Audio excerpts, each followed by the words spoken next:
run by Pinkerton that time, following his left tackle, Big Trevor Jenkins. Pinkerton, 6 foot, 160-pounder, 152 rushes, 960 yards, 15 touchdowns this year. Will there be another? Going to be snapped directly to him, and he tries to work it left side. Will do so. Into the end zone. With so much of the heavy lifting being done on this drive, Pinkerton, alongside the likes of McClellan, who made a tremendous catch. Good work done by Matthew Pinkerton along the way, and the Pinkerton combo proving true on this drive. Here's what caps it. So Pinkerton took the direct snap and just went right over the left side and took it in. Yeah, Brandon Pinkerton, this time the snap himself, and he will put something on the board for East.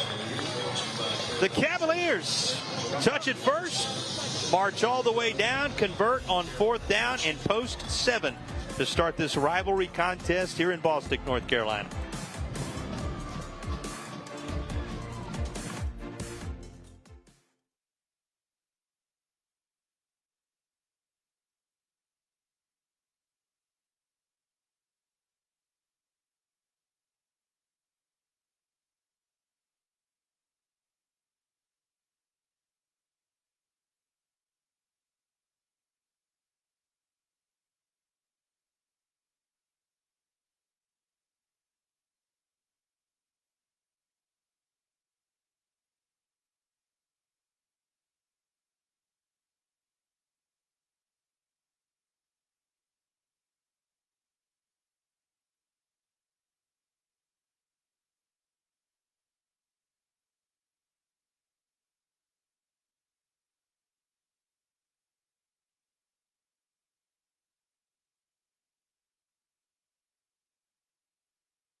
Don't let game night generate you stress. Stop by Ingles. Great choices from the Ingles Deli include rotisserie chicken, fresh-made salads, a delicious hot bar, and sub bar.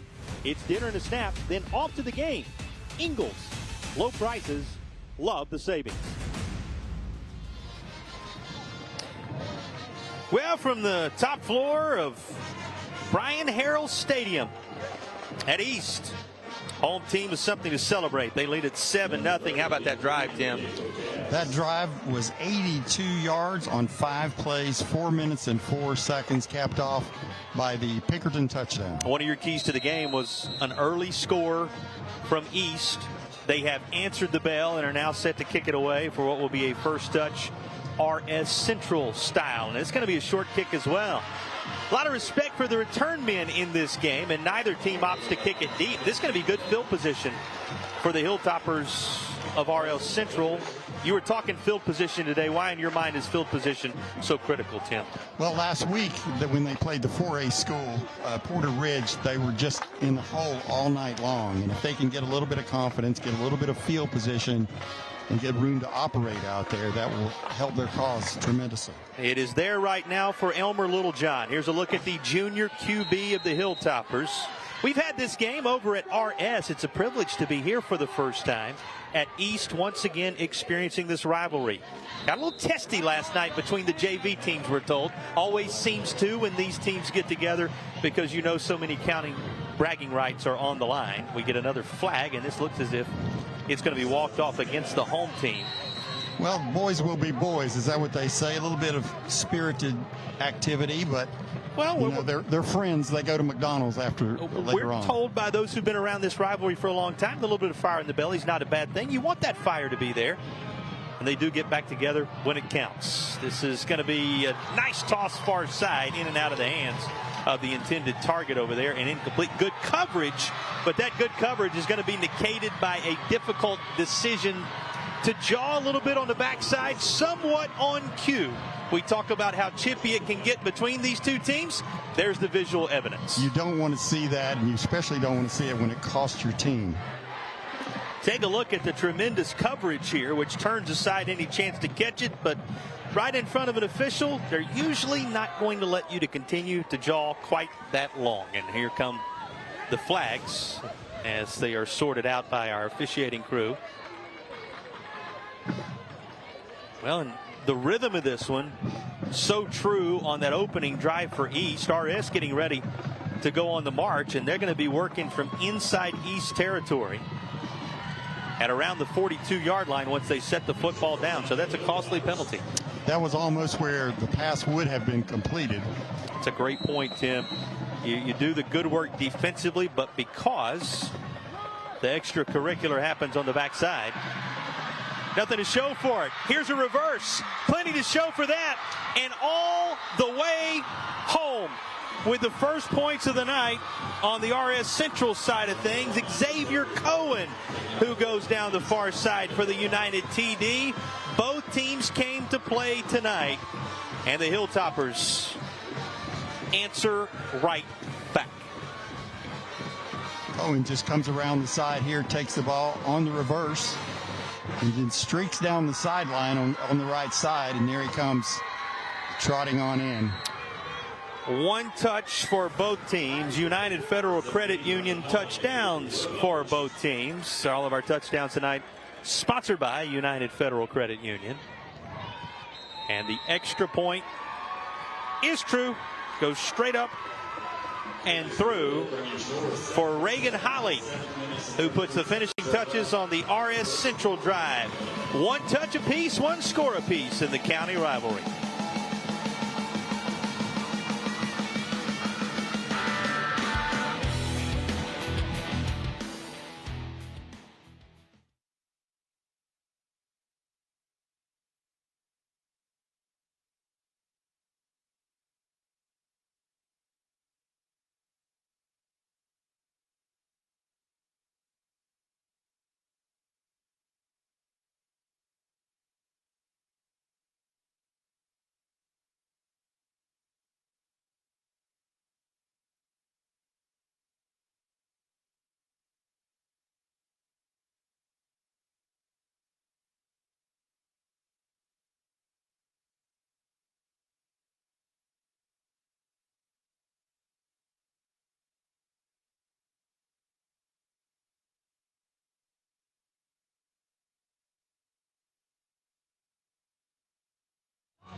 We already have some highlights for the Asheville Chevy Show coming up at the half. And yes, there are highlights to be shown both ways. Two very different drives. Stick around to see who plays it into a lead when we arrive at the Asheville Chevy Show. That's coming up at halftime. You'll learn a lot more about both these teams, the schools, and we'll glance back at all the key moments and numbers from the first half of action. That's the Asheville Chevy Show coming up for you at the half. Kickoff for RS Central after the Hilltoppers strike quickly, utilized a costly defensive penalty, and then the reverse on which Cohen took it home. Had his knee down, I believe, Jason. Yes, he did. Going to stop right there. All right, Tim, let's digest what we just witnessed. Two very different drives.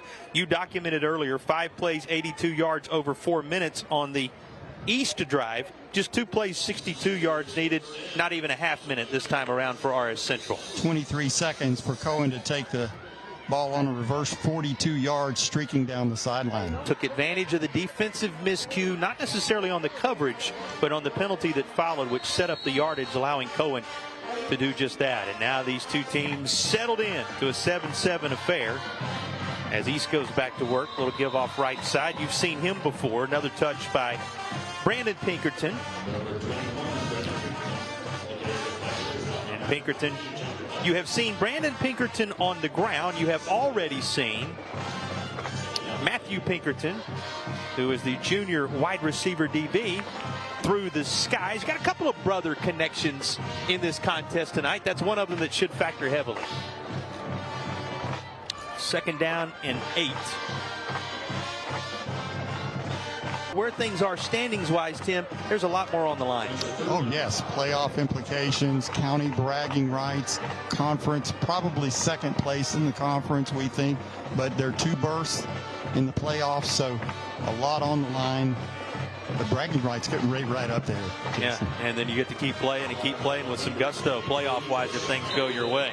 Here's a little toss out in the direction of Jason Arrowwood. He's a junior, has a couple of catches for 68 yards and a touchdown on the year, and he's got a catch in this one. And it's impressive that he holds on to the football here, Tim.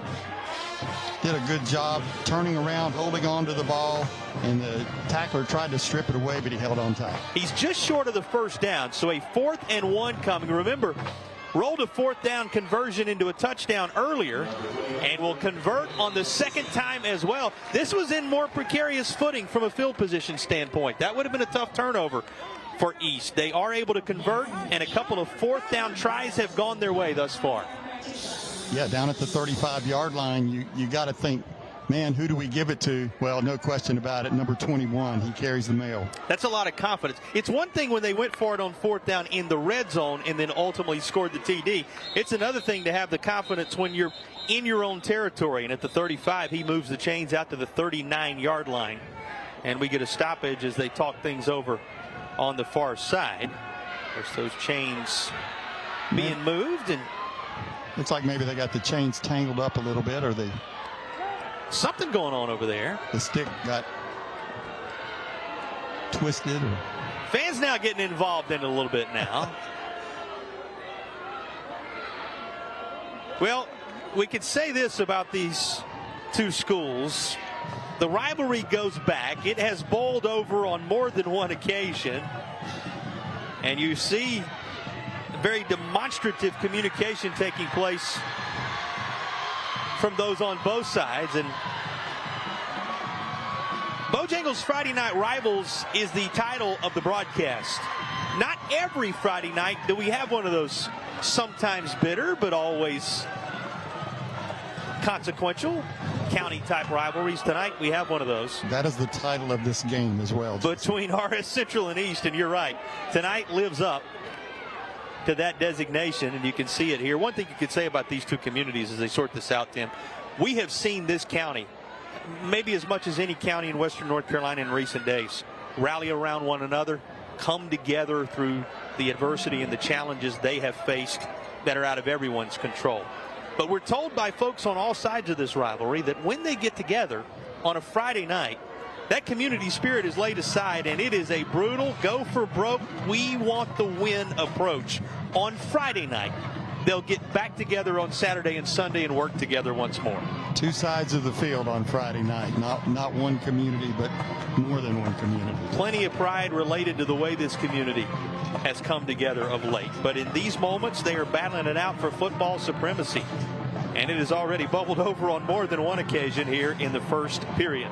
We'll be back to sort it all out in a 7-7 contest as things are tense in Rutherford County.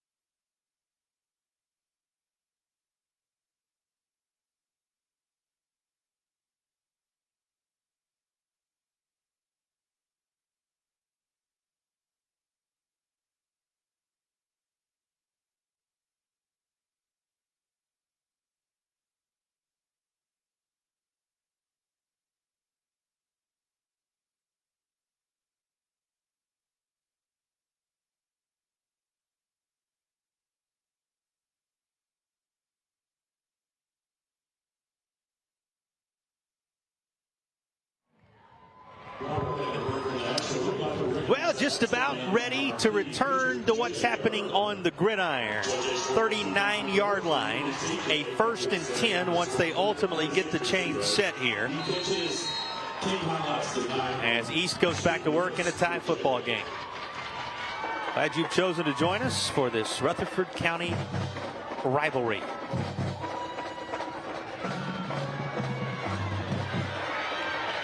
Turned loose inside the 30 and in and out of the grasp of his intended target. And incomplete. You saw the coverage there.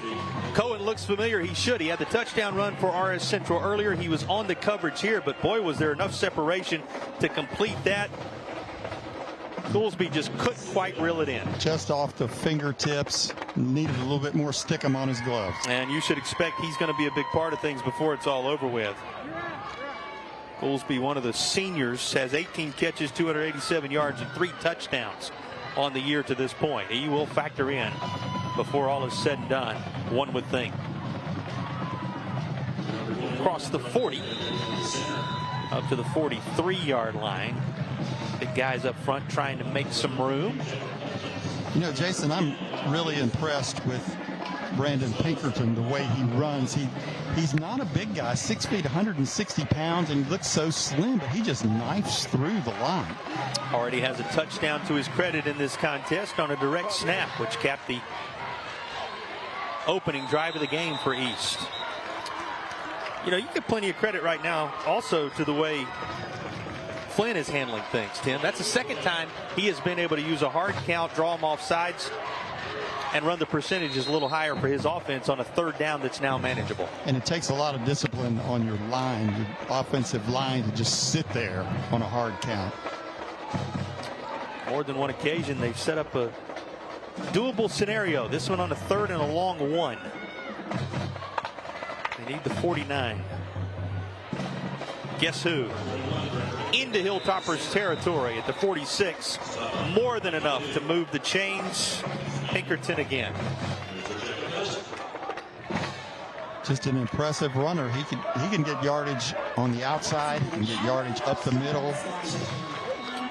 Came in with 152 rushes, 960 yards. We told you 15 touchdowns coming in. We saw number 16 earlier in the contest. The pass swung out near side. That's in and out of the grasp of C.J. Jackson, a junior. Jackson has a couple of touchdown catches on the year. Couldn't quite secure this one. Just right through his hands, and it was close to being lateral, but the official was standing right there and called it incomplete. Well, and let me go back. Jalen Hinton, Jr., the target. He also has a touchdown on the year, one of those wideouts to this side. It was Hinton who was targeted this time around, just couldn't quite bring it home. Both those guys will factor heavily in the receiving game today if things go well for the home team. You know he's going to. Brandon Pinkerton again, and he's down to the 41. That's going to set up a third down and about 6.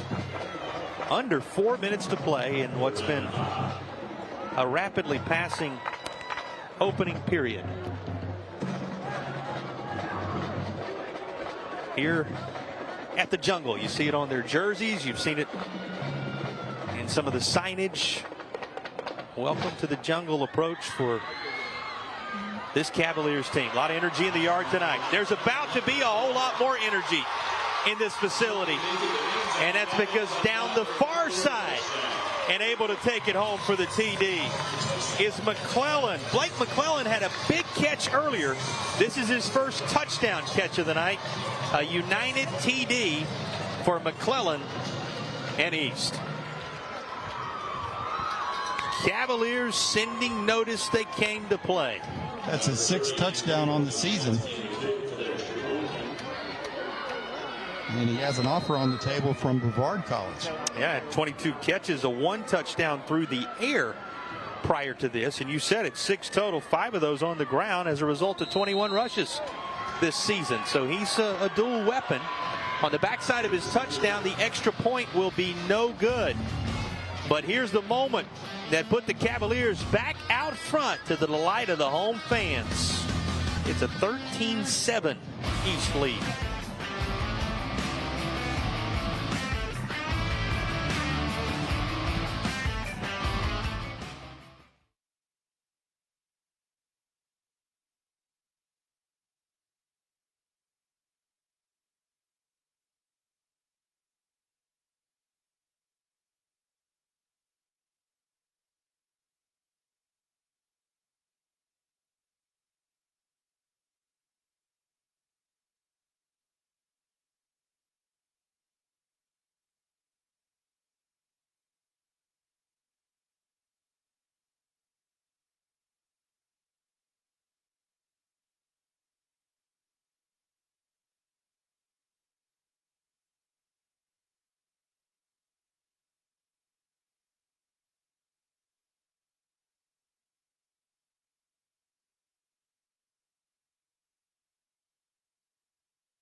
They are smiling in the land of the Cavaliers on Senior Day. One of the reasons, a couple of 4-minute drives. And that's brought to you by Carolina Albee Orthodontics, proud sponsors of our Smile Cam on this and every night across our Friday Night Rivals schedule here in the state of North Carolina.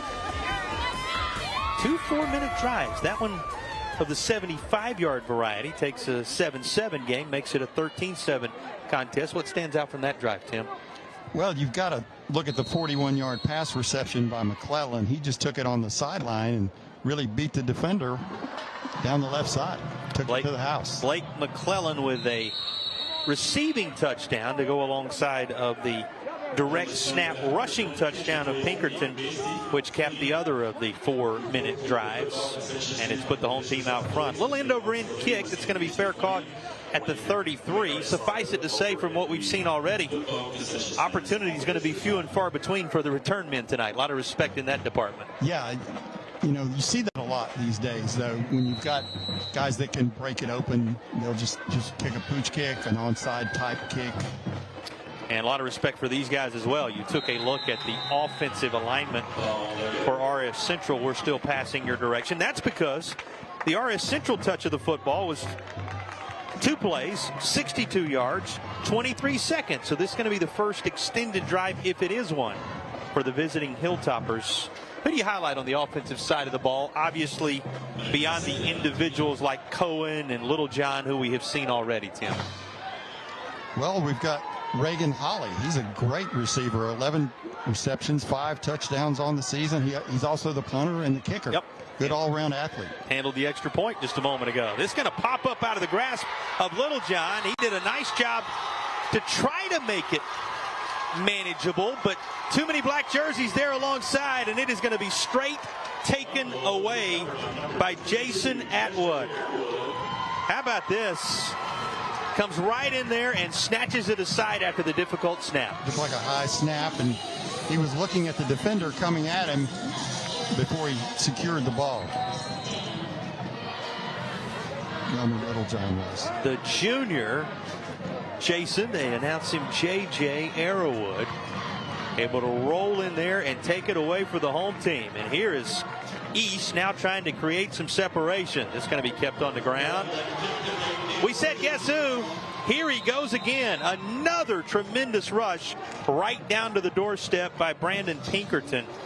Remember, Pinkerton had his 16th touchdown run a little bit earlier tonight, or his 16th touchdown overall on a run a little bit earlier tonight. And he's looking for yet another. Boy, has he been the star of the show thus far.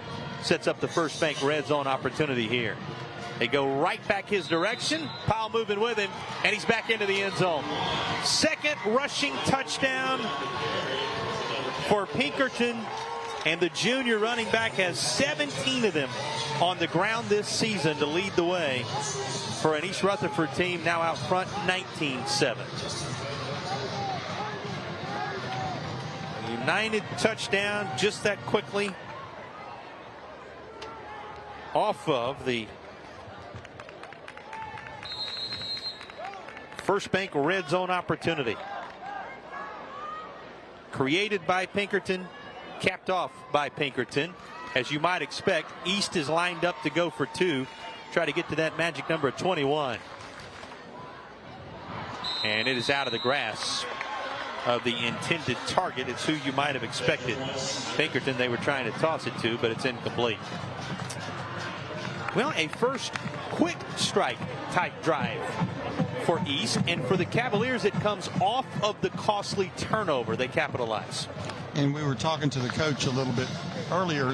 They vary the speed at which they run the plays, which is quite intentional. You'll notice sometimes it's a quick snap, sometimes they take their time in the huddle, and that keeps the defense on their toes and guessing.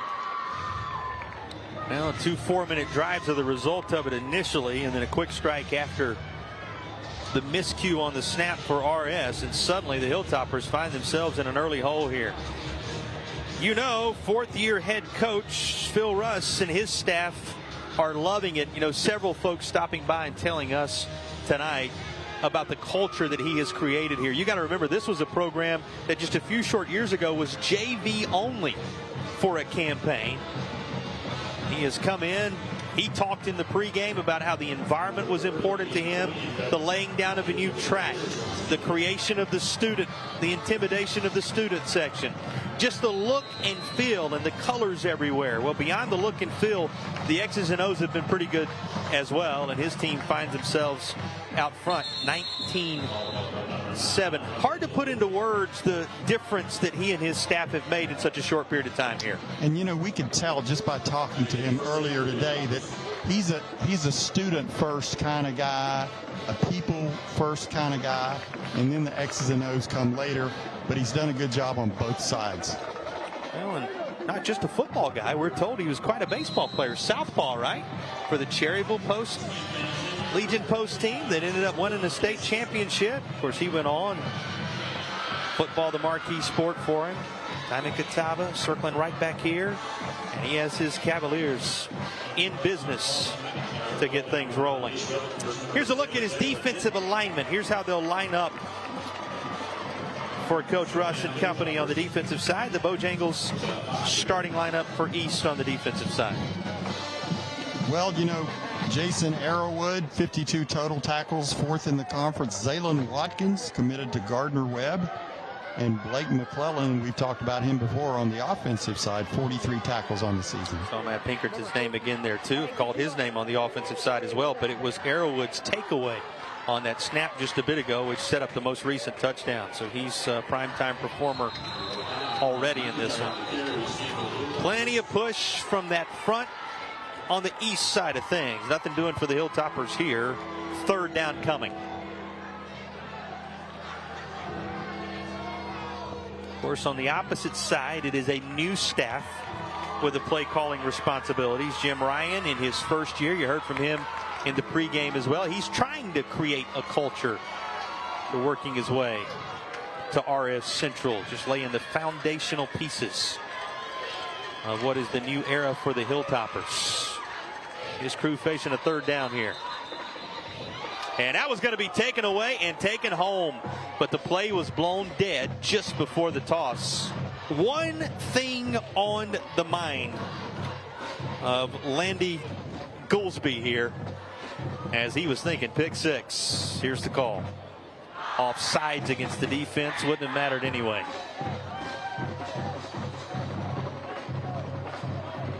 Go ahead and tuck that away in the back of your mind for the future, though. He was poised to jump that route with designs on making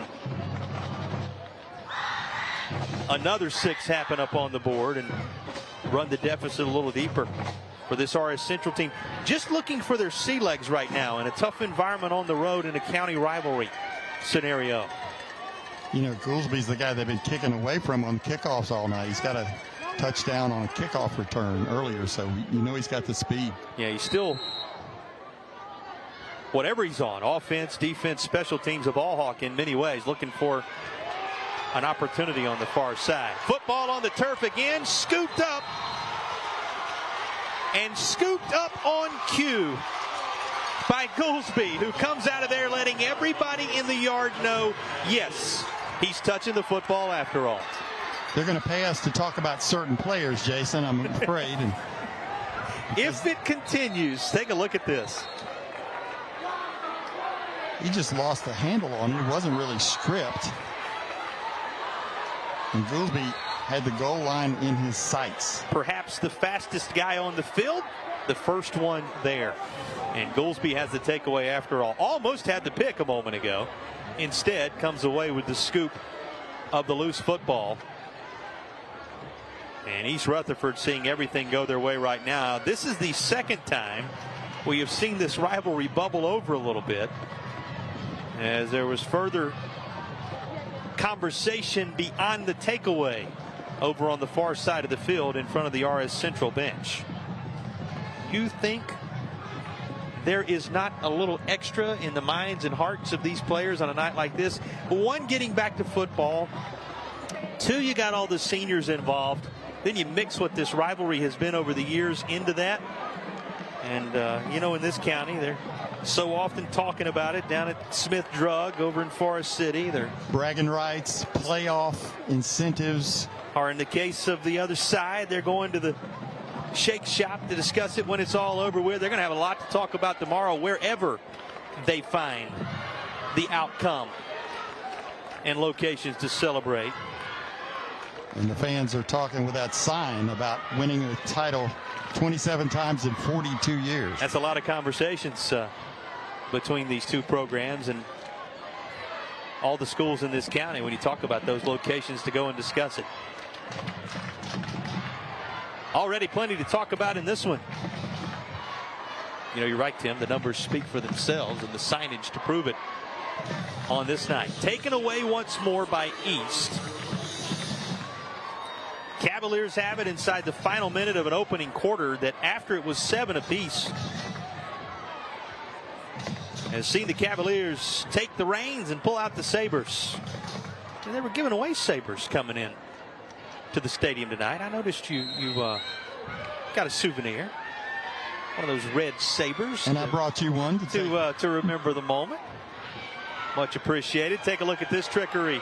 Got to be tossed over near the sticks and somehow making an adjustment and trying to make a tremendous catch. A guy who's done a little bit of everything already in Pinkerton, but it is incomplete. Watch him fight for this after the trickery here. Was talking to Coach Russ before the game. He said, we've got. Wow. Oh, he almost had it. Well, and football trickles right through at the very end, but he made a valiant effort for it. But Coach Russ said, we've got some trick plays that we practice every day, and that was probably one of them. I won't tell you how many he said they had. Get the feeling we'll see one or two more before all is said and done. It's going to be taken down around the 16-yard line. Third down coming. You know, I give plenty of credit to all the playmakers on that last play, standing in there and just getting the ball off as the pressure was provided by RS Central following the initial trickery. Couldn't quite convert it, though, so this red zone opportunity hinges on a third down play here. First Bank red zone chance. The closing seconds of the first quarter, likely the final play of the quarter. And it is taken inside the 10. It is going to be first and goal, Cavaliers. As Pinkerton, who did a good bit of the heavy lifting in this first quarter, sets East Rutherford up on the doorstep once more. Going to be a first and goal for the Cavaliers when you return to Bostic, North Carolina, in this rivalry matchup between RS Central and East Rutherford in the land of the Cavaliers.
Bojangles is a proud sponsor of WLOS. Friday night football is not just football season, it's tailgate season. Head to Bojangles. Order your tailgate box today.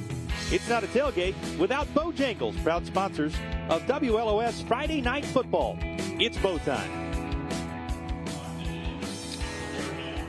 First quarter here in Boston belonged to the Cavaliers. 19-7 is the East advantage, and they are poised for more. First and goal from the 9, set up by Brandon Pinkerton, who has been the headliner to this juncture. They give off his direction one more time, and he's good for maybe a yard and a half this time around. First Bank Red Zone opportunity in effect as we begin the second quarter. Of course, First Bank, sponsors of all of our Red Zone opportunities with 23 locations across Western North Carolina and the upstate of South Carolina to serve you. That's First Bank, sponsors of our Red Zone. Early second period. Team that marched over 4 minutes and 3/4 of the field to get the scoring started, looking for further scoring and striving for the goal line and making it into the end zone. A flag came down maybe at the end of that. Pinkerton carried across the goal line nonetheless. It would be the hat trick for Pinkerton, his 3rd rushing touchdown of the night, assuming they pick up the flag or the home team declines it. Let's see as our officials sort it out. Just about to hear from our referee, Rick Curtis. It is against the Hilltoppers. It will not negate the score. And the advantage climbs on this United touchdown from Pinkerton again. Good job by the front line on the left side, particularly just clearing it out for Pinkerton. Takes it 25-7. He scored on a direct snap earlier. He'll try to get the 2-point conversion this go round and will. Everything going the way of the Pinkerton agency right now. Brandon Pinkerton. We saw the brother earlier with a catch, but it has been 21 doing the majority of the good work for the home-standing Cavaliers. 27-7. An East surge early.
Likely to see a great deal more of Brandon Pinkerton as part of the Asheville Chevy Show at the half. Just picked up his 3rd touchdown run of the night.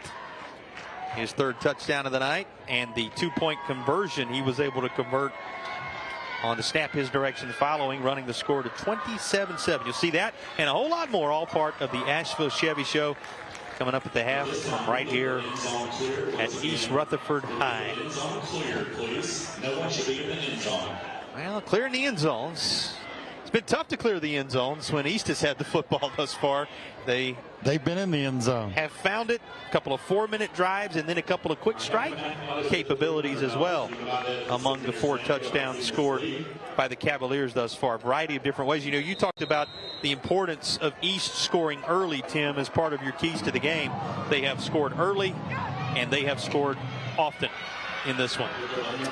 Return for RS Central by Smith, going to be out across the 25 to the 27-yard line as it was scooped up by Avery Smith Jr. and the Hilltoppers take over there. You know, a couple of recent possessions that have been very difficult for the visitors. Haven't really been able to work Elmer Littlejohn into any kind of rhythm after what was a 2-play, 62-yard drive that ended in a touchdown. It's been tough sledding since, and that's going to stay the case as black jerseys swarm everywhere. Well, we kind of went to break, talking a little bit about the number of players that we have seen on both sides of the ball already. There's Blake McClellan again stepping in there. He's involved in helping make the stop. You remember the takeaway on the scoop last time by Goolsby, and before that it was Arrowwood who took it right out of the sky, out of the grasp of Littlejohn. So the last two possessions ending in the turnovers. Different design on this one for Littlejohn, and still up near midfield. Finally something for them to stand and cheer about since that opening drive for RS Central. Elmer Littlejohn, a good runner. He's got 679 yards on his season with 9 touchdowns, and showed us what he could do there. Trying to become a double-digit scorer. You said it in terms of touchdowns with his work on the ground, and he just kept the wheels churning, trying to erase the memory of those last 2 drives. Again, taken right out of his hands on a tough snap, not a problem of his making. And then on the most recent drive, scooped up by Goolsby once the ball was put on the turf to get it back in the grasp of East. And he's trying to control what he can right now and change the narrative, and looks deep down the far sideline, but that is incomplete. Had designs on trying to get it to Jaquise Smith, one of the freshmen on the RS Central side of things. Smith was just a little bit overthrown, but he's a good receiver. Has 12 touchdowns on the 12 receptions on the season, 1 touchdown. Jaquise, we said a freshman. He's a wide receiver and a defensive back for the Hilltoppers. Second down coming.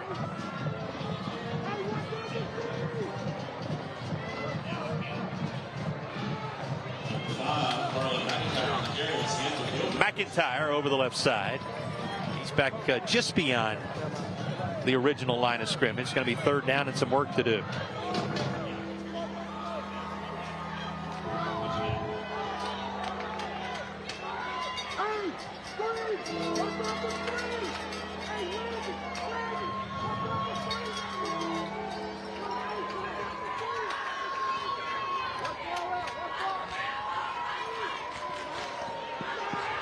Driven back by that East front, having none of it. The defense rises tall, and it's going to be 4th down from behind the sticks. Trying a little bit of a reverse on that play. And Xavier Cohen just got stood up. 4th down and 14. So we're doing the JJ right after the punt.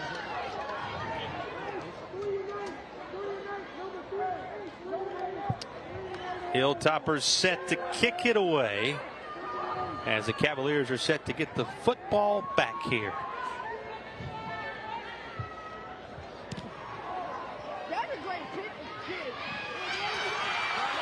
Nice little cut up across the 30 to the 33-yard line. That is where the football will be placed, and great stories on both sides of this rivalry we'll share with you throughout the night. One of those about the ball boy here at East. Let's check in with Nelson. Hey, thanks, Jason. Well, folks, the young man that you guys see on your screen right there, that is certainly not the quarterback. That's not even the wide receiver or even the head coach. No. That young man, he is the Irving High School ball boy. His name is J.J. Irvin. Now, J.J. is 14 years old. He's originally from Rutherford, North Carolina. And as you can imagine, he has used his mountains in life as an opportunity for victory. At only 3 years old, J.J. received his autism diagnosis, and he has remained nonverbal, or was nonverbal, I'm sorry, all the way to the age of 5. But if you fast forward to today, folks, young J.J.'s passion and confidence have been discovered through the game of football. On game days, young J.J. at East Rutherford High School, you can find him embracing every single moment of the pregame routine, whether it be reviewing the script with the game day officials and the announcers, or maybe even checking the balls with the officials. J.J. loves the game of football.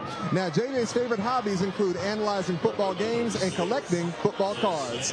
And as you also can imagine, folks, when it comes to the National Football League, JJ's all-time favorite team is the Seattle Seahawks, and he is also a big fan of the wide receiver, DK Metcalf. Now, JJ has aspiration, folks, to go on and play in the NFL in the future. And even though he is currently just a little bit too young to achieve that coveted goal, I'm pleased to share here tonight, folks, he's about to take a major step forward. Young JJ, folks, he has now been chosen by the organization called Dream on 3, along with his family, to fly cross-country to Seattle and watch the Seattle Seahawks play for a wonderful game day experience. JJ, congratulations on behalf of My 40 and Friday Night Rivals. We wish you all the best, not just for tonight's game, but for the remainder of the season and all your future athletic endeavors as well. Good luck, buddy. Thank you, Nelson. And boy, JJ, a reminder of what it's all about, what this game's all about. We talk about it bringing communities together, and nobody more excited than JJ about what we just witnessed. Another flip of the field on a tremendous play by this East team, clicking on all cylinders now, and they continue to call the name Pinkerton time and time again. Football right back his direction. Here they are again, Tim, right back in the First Bank red zone. This is an East team flexing its offensive muscles in the first half. He really has been. I want to go back to JJ for a second. Absolutely. He probably needs a couple of guys to go with him out to the game in Seattle. You're volunteering. To provide, yeah. Be happy to go. I'm going to tell you, it's going to be a lifetime moment for him, and he provides lifetime moments for so many. You know, you're around guys like JJ in this business as you move up and down the sideline, and as you get to meet the people from one community to the next, and you're reminded that it's the JJs of the world who teach all of us so much more than can ever go the other direction. And so congratulations to that young man, and he's a big part of this community. These communities that have come together on so many levels, and he's been a major storyline around here. We wish him all the best tonight and moving forward, that's for sure. And good job by Nelson bringing that report to us. Absolutely. Thank you, Nelson. Third down coming. Straight up the middle. Inside the 10, and that's going to be a first down and goal inside the 5-yard line as the Powell keeps on pushing behind the ball carrier, Zaylen Watkins, who is in his senior campaign. Watkins, you know, with designs on continuing to run his touchdown totals up, has found the end zone on more than one occasion this year, and he's put his team on the doorstep here. First and goal from the 6. Boy, this is beginning to be the type of separation Cavalier fans could have only dreamed of entering the stadium tonight. Looking for more of it right now. Flynn has managed this offense. Now that's going to be smothered up by his teammate, Brandon Pinkerton, who's done a little bit of everything. You know, you talked about slowing 12 and 21. When 12 has not been there to save the day, 21 has. Take a look at the way they work together here, even in a miscue scenario. That is complete teamwork right there. Sensing something was amiss, Pinkerton not trying to do too much, just falls on the football and gets another crack at it on second down. A couple of yards here, that's about all. So here for RS Central comes a third down as they try to tighten up and keep their squad in it right now at the 6 and change mark. That's the 7th play on this drive, the longest drive of the night so far for either team. Well, you'll go back to those first couple of drives, the 2 4-minute drives, and you're right, Tim, 5 plays on the first one, 6 plays on the second one, so this one even more extended than that drive of 4:34 and that drive of 4:21 taken off the clock on those 2 early scoring chances for East. Looking for options, under some pressure now, and he just fires away to put some air underneath it, incomplete. 4th down coming. You know, the other thing that may be lost in all the scoring we've seen from East, on those first 2 drives, they converted a 4th down deep in RS Central territory to keep that first drive alive. His team rolled the dice in their own territory on the second drive, converted on a 4th down to keep it alive. Here's another 4th down play of consequence for a team 2 for 2 in that category thus far today. Takes a lot of confidence in your offense to do that. Yeah, when you do it from your own 35-yard line. Especially, sure. Yes. Timeout being taken as RS Central is going to talk over the 4th down play. We'll come back, set the stage for you. Cavaliers leading at 27-7 and looking for more, but a 4th down is coming.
Fourth down and goal coming for the Cavaliers. What would be a very important stand for RS Central's Hilltopper defense. Would give them a lot of confidence if they can hold on this play, and I think they're capable of doing it. We'll just see if they can put it in there. A couple of earlier 4th downs, as we documented, turned into touchdowns for the Cavaliers, trying to utilize that approach once more. 12 and 21 out there, where you would think they would be. The combo of Flynn and Pinkerton turn and look to the sidelines.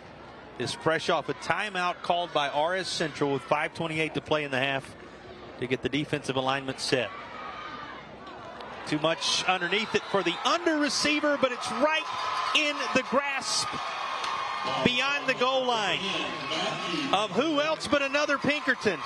Matthew Pinkerton brings this one home, as it was laid right where it needed to be for him to secure the United touchdown. Matthew Pinkerton joining Brandon Pinkerton with the latest of the touchdowns tonight for the crew enjoying the jungle here at East Rutherford. Well, if it's not one Pinkerton, it's another right now if you're on the RS Central side of things. And if it's not one 4th down, it's another. Tim, this is another tremendous 4th down conversion. Give Flynn all kind of credit. You know, his under receiver almost got a hand on that and disrupted it. Instead, it landed right on target in the grasp of Matthew Pinkerton. Extra point is true, and it runs to 35-7 with 5:19 to play in the opening half of action. Wow. Well, you just think about the different weapons the Cavaliers have utilized to this point. It has been an impressive first half for East. Yes, they've used a lot of weapons, but it's still been that 1-2-2-1 punch most of the time that we talked about in the keys to the game. And or the other of the Pinkertons. Or the other 1-0 Pinkerton. You think about what the junior has been on a couple of catches today, including this touchdown catch on a 4th down to make sure the Cavaliers hold the Hilltoppers at arm's length. Family connections prove true. A lot of talent in that family, no doubt about it. Right. The community mindset here on display tonight at East. Boy, RS needing some type of answer before opportunity slips away with 5 and change remaining in the opening half. Returned up near the 30. 29-yard line is where Riker Coley will bring it back. Coley's going to be stopped by Jalen Hinton, a junior who comes over to make the play on special teams for the Cavaliers. Those crossed sabers, the delight of East Rutherford fans. And the way things have transpired so far in this game, that as well. RS to work just shy of the 30 at the 29. You know, it makes it tough for a team as you see the pitch here, Tim. And flags do come down, as this is going to be a loss were it not for the face mask. So that's going to walk off some yardage. That'll help RS get things jump-started. Hard for a team like this that so relies on the rush of the football when they find themselves in this kind of hole in the second quarter. That's true, but it's helping them a little bit. Well, the face mask will help. You got that right. Yeah, no doubt about it. But you think about the overall scope of what they look at, 35-7, the deficit, and his team, as you said, that likes to make sure they're in a scenario to be in control of the game tempo, to play from behind and have to look for weapon after weapon after weapon. To rip a page out of what we're seeing from the Cavaliers playbook right now. It's going to come left side, and again Littlejohn, and he's up to the 45. They really need to put some offense together, get some points on the board before halftime. An extended drive here would help. Going to the locker room, you said it, with a little momentum after capping that with points. And then see what happens. Remember, RS Central won the toss and deferred to the second half. So if they could put together an extended drive, come away with points, they would be able to try to set the tone a little further in the third quarter and chip away at this lead. There you go. Well, a quick strike will work also. Right down the middle and all the way home goes Carlin McIntyre, and the Hilltoppers are back on the board for the first time since it was 7 apiece. Carlin McIntyre, a senior back, reminding everybody there are countless talented playmakers in this contest. Take a look at the gear he finds once he meets open real estate. You got that little bit of daylight, and it was all over. Carlin McIntyre finding the end zone to take a bit of a bite out of this East lead. Wasn't that extended drive we were talking about, but it is the points needed by RS Central right now, and perhaps they'll have a chance to get a defensive stop, do that, and follow it up with something to begin the third. Beginning to look a little positive now for RS Central after the big play on the Hilltoppers side. Extra point is straight up and through, and the Hilltoppers have an answer after the East string of points. RS Central back on the board late second.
Well, a Carlin McIntyre run, putting RS Central on the board. 56-yard run. Just a couple of plays, 70-plus yards. Beginning to bounce back from what you saw from those Cavaliers a little earlier in this contest, building a sizable advantage. Has to start somewhere, and it does with the McIntyre touchdown for the Hilltoppers at this juncture. Rare return opportunity, and out across the 20 to the 25 is C.J. Jackson. That is where the East Cavaliers will take over. You know, you think about what might have been in a game like football so often, Tim. They had a 4th down and goal scenario that they were almost off the field on just a moment ago before the junior Pinkerton, who you saw there on your screen, was able to reel it in for a touchdown. but bounced back nicely, didn't let that dishearten them. Able to come away with the McIntyre touchdown run, but they were on the verge of stopping this East team and snuffing out the drive as the point, and they'll carry that over to this defensive look. How about this job up front? RS Central getting the penetration they had hoped for as they get big 5-4. Connor Henson in there to make the stop, and that's a timely response. If they can follow that touchdown up with a defensive stop right here, that'll give them a good look coming back at the beginning of the second half. Pretty good adjustment by Hinton there, but he couldn't quite reel it in. Third down from behind the sticks. They're on the verge of doing just what you mentioned. Remember, it has to be some confidence from almost snuffing that drive out just prior, and now offense can so often give a lift to your defense. The long touchdown run followed up with what's a third down, and they're going to call it 12. RS Central needing a stop.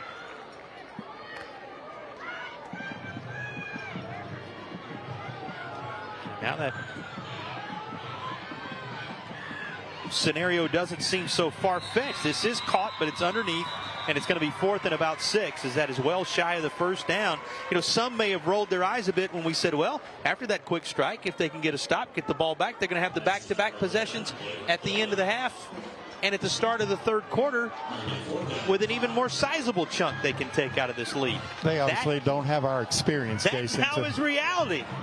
You know, so often you say that, but for a team to actually pull that off, you think about the prime spot they would be in if they can stop this 4th down. But another roll of the dice on 4th, or at least an attempt to draw this group off sides again, something that Flynn has done effectively along the way. He's about 2 of 4 tonight on that hard Yes, count. he is. You are exactly right. He's been good at this very scenario, though everybody's expecting it now. And the other thing this does for the Cavaliers is eat up as much of that second quarter clock as possible. Timeout taken just before the play clock winds down. And how about RS Central? That scenario is in effect that if they were to put something together on this closing drive of the half and follow it up with something in the third, they could get back within 1 score. Stay tuned. A lot of football left in this one.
Well, just when it appeared the Cavaliers were going to run away with it, Jim Ryan's team poised to get the football back.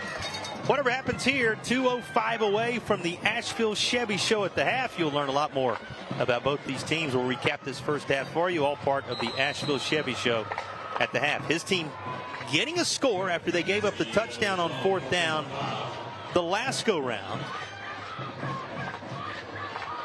The shadow of their goal line, forcing the stop here after the touchdown run by McIntyre.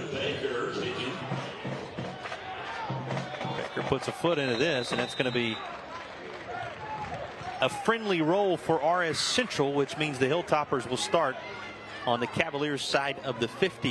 154 with which to work. We'll remind you, if you've been with us, and document it for fans who may just be finding us near the half, RS Central won the toss, deferred, and will have the football to begin the second half. So this is one of those 2-for-1, back-to-back, string it together around the end of the second, start of the third scenarios for an RS Central team suddenly battling back. And you got a trio of wide receivers that go out to the far side up on that RS Central bench area. They'll toss it that way. Good for a handful. Arms winding, which indicates the clock will keep rolling with 1:40 and ticking downward to play in the half. And they had 3 linemen shift over to the left side to block for that receiver, but East Rutherford did a good job in sniffing it out. Limited to just a handful of yards. It's going to be kept down on the ground. There's McIntyre. He had the long touchdown run a moment ago. And it sets up a 3rd down. Timeout's going to be called for RS Central with 1:16 to play ahead of the 3rd down. Take us inside the huddle here. This is a very important play coming up for the Hilltoppers. You know, I think they probably need to pass at this point, and you know, obviously if it's incomplete, it'll stop the clock. They need to conserve clock as much as they can. They don't need to be running the ball around, although they run 77% of the time.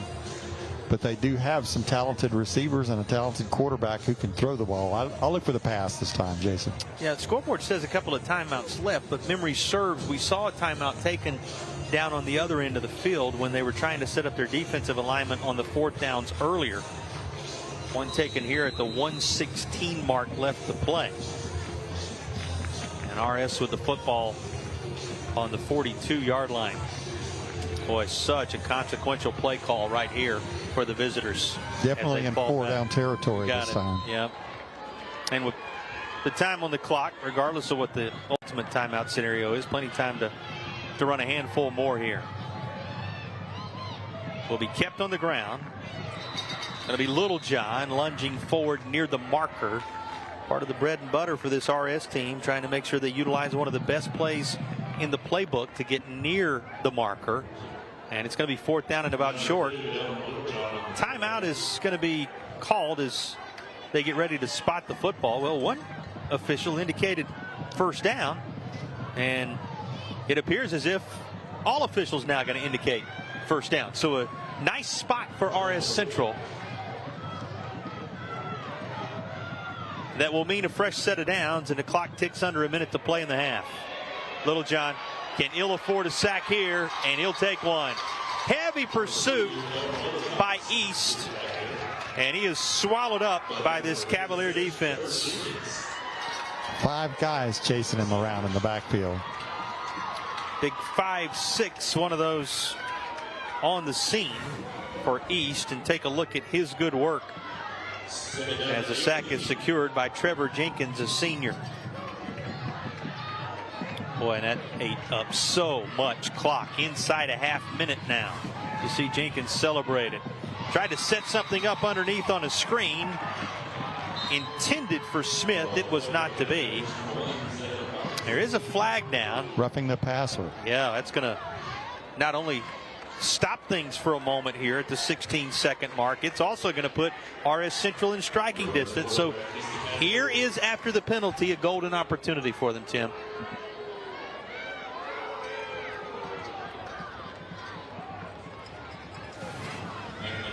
Another look at all the contact as Littlejohn was loading up and trying to create it underneath, and he was well rid of the football. Yeah. I'm surprised. Couldn't have gotten up after that. That was tough. Costly penalty for East for sure. And his 1st down inside the 30. Deep shot. Adjustment made, but it's not quite reeled in by Smith. Smith, one of the freshman targets down that far side. Jaquez Smith, a tremendous talent. You know, they tried him down that far side one-on-one a couple of times. He just couldn't quite secure the catch here. Does stop the clock with 10 seconds in the half. And Reagan Hawley went limping off the field. I think he was the guy that fell down, the receiver that fell down out in the secondary. So we'll see what happens to him. He's also the kicker and punter. Consequential player. Couple of plays to work with, depending upon whether or not it's completed. Work your way out of bounds, but from an incompletion standpoint, a couple of cracks at it here. That's going to be nearly picked off on immediate contact with Littlejohn. but it falls harmlessly to the turf. And RS Central still has a chance to do something with this drive with 6 ticks remaining. Boy, a couple of guys right there and perhaps rumbling for a while if they're able to snatch this out of the sky. His arm was hit as he was letting it go, and that's why it went awry. Well, after making that tremendous play on the sack just a moment ago, Jenkins had designs right there on setting the score at least in stone, perhaps a little higher depending on his speed the other way. 6 seconds remaining. McIntyre on 3rd down. And McIntyre, who broke loose on the most recent drive for RS Central, is not able to do so here. And that halftime score will be set in stone, it would seem, at 35-14. Now hold everything. There is a flag down at the 29-yard line.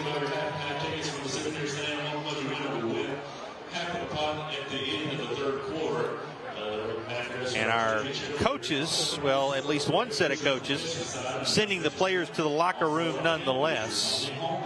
It appears this may be for the action after the half had come to a close. And while they sort this out, we'll go ahead and check in field side with Nelson for the Carolina Furniture Concepts Coaches Corner. Nelson? Thanks, Tim. Thanks, Jason. This is the Coaches Corner, brought to you by Carolina Furniture Concepts. Well, Coach, I only have one question. What were your thoughts on the first half of the game? It's not vindicative. The scoreboard doesn't show the physicality of this ball game. Both of these teams are treating it like a true rivalry, and they're playing.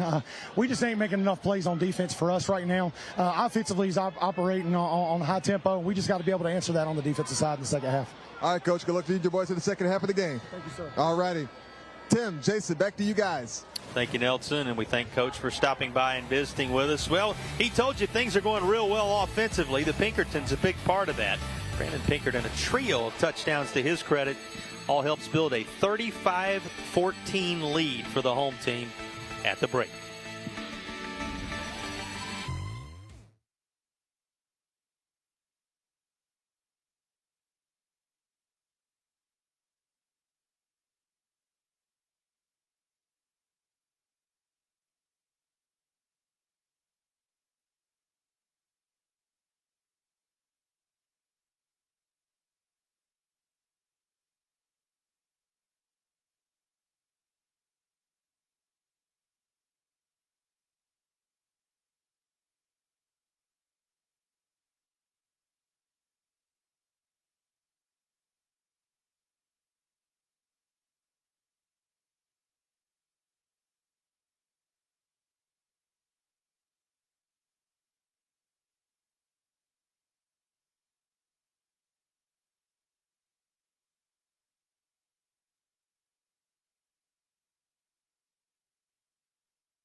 Bojangles Friday Night Rivals Halftime, brought to you by Asheville Chevrolet.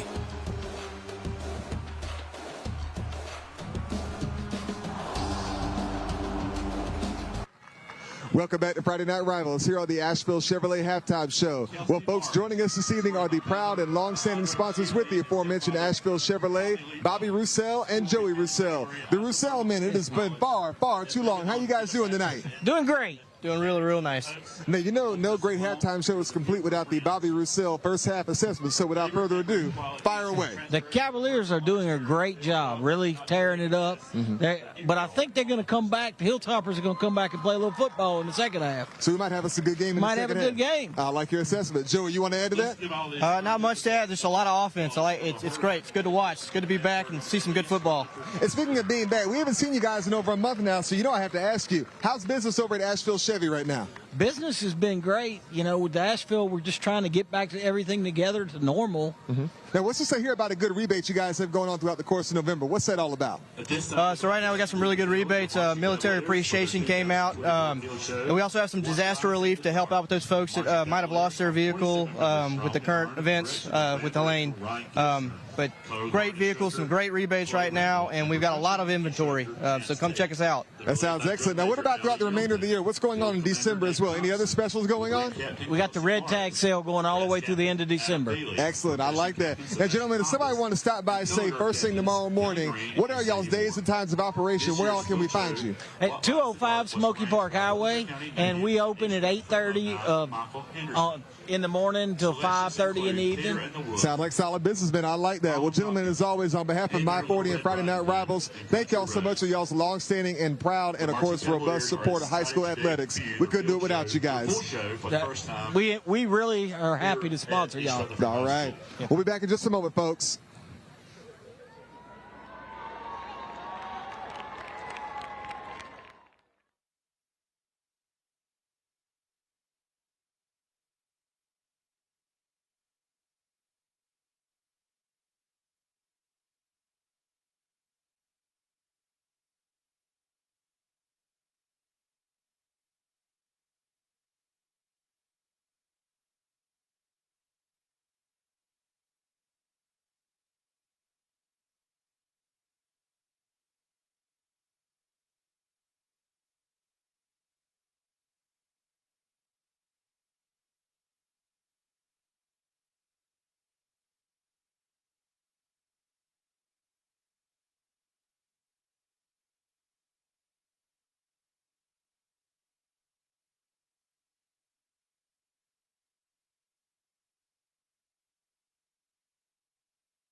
Well, folks, as you can hear, of course, no great football team and certainly no great halftime show is complete without a wonderful band. And as you can hear right now, folks, the East Rutherford High Band, they are comprised of some wonderfully talented musicians. As they say in the movie Drumline, one band, one sound. Let's take a listen in, shall we?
Well, hello there, everybody. Thank y'all so much for tuning in to tonight's Friday Night Rivals football game. Joining us today is our good friend all the way from Ingalls Markets, Miss Taylor Newhouse. Taylor, are you loving the game so far? Absolutely. It's been a fun one to watch. It has been a fun one to watch. Now, what are you anticipating? An explosive finish, I hope? We always hope for an explosive finish, but definitely an interesting game. All right, we got to talk at the end of the game then. Absolutely. Now, let's talk about high school athletics in general, because from what I understand, Ingalls Markets, y'all have had a long-standing and robust partnership, not just with our organization, but the entire community as a whole. Let's talk about the dynamics of that partnership. Absolutely.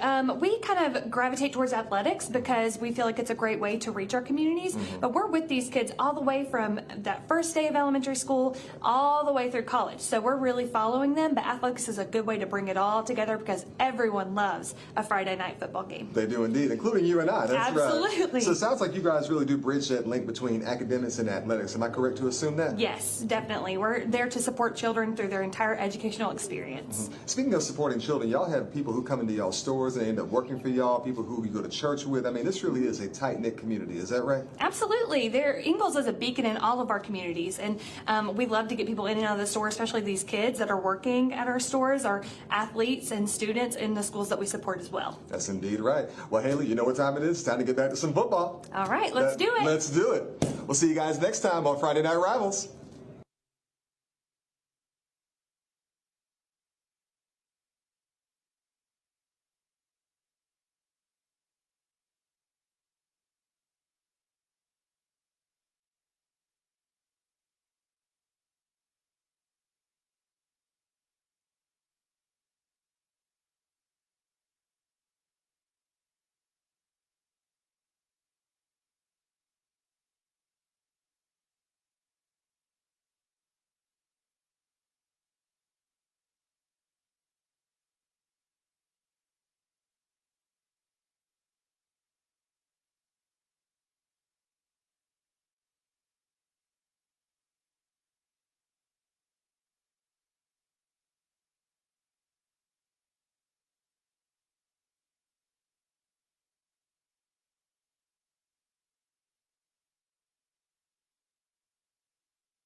Friday Night Rivals Scholar Athlete, brought to you by Arby's.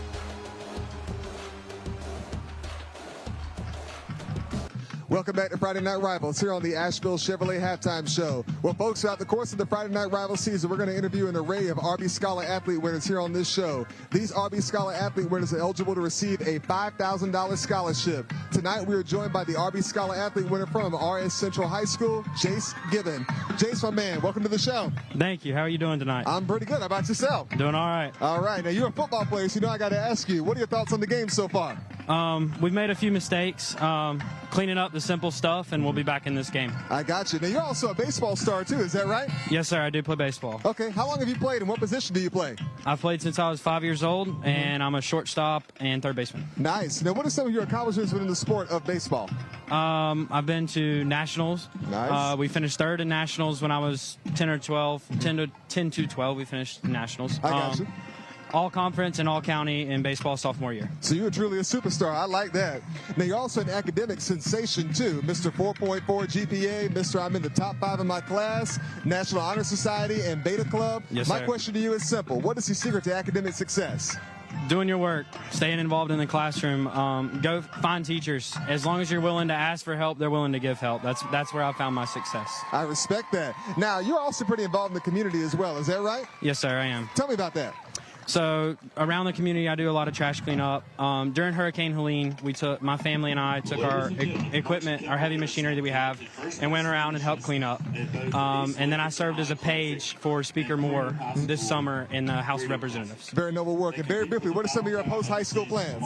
I plan to attend NC State for engineering. I just completed the Park Scholarship application for that last night, so I'm hoping to receive that and be on my way to NC State. Magnificent. I like it. Well, once again, you are Arby's Scholar Athlete winner for this week. Congratulations. Thank you. Good luck on the football field as well for the second half. Yes, sir. Have a good night.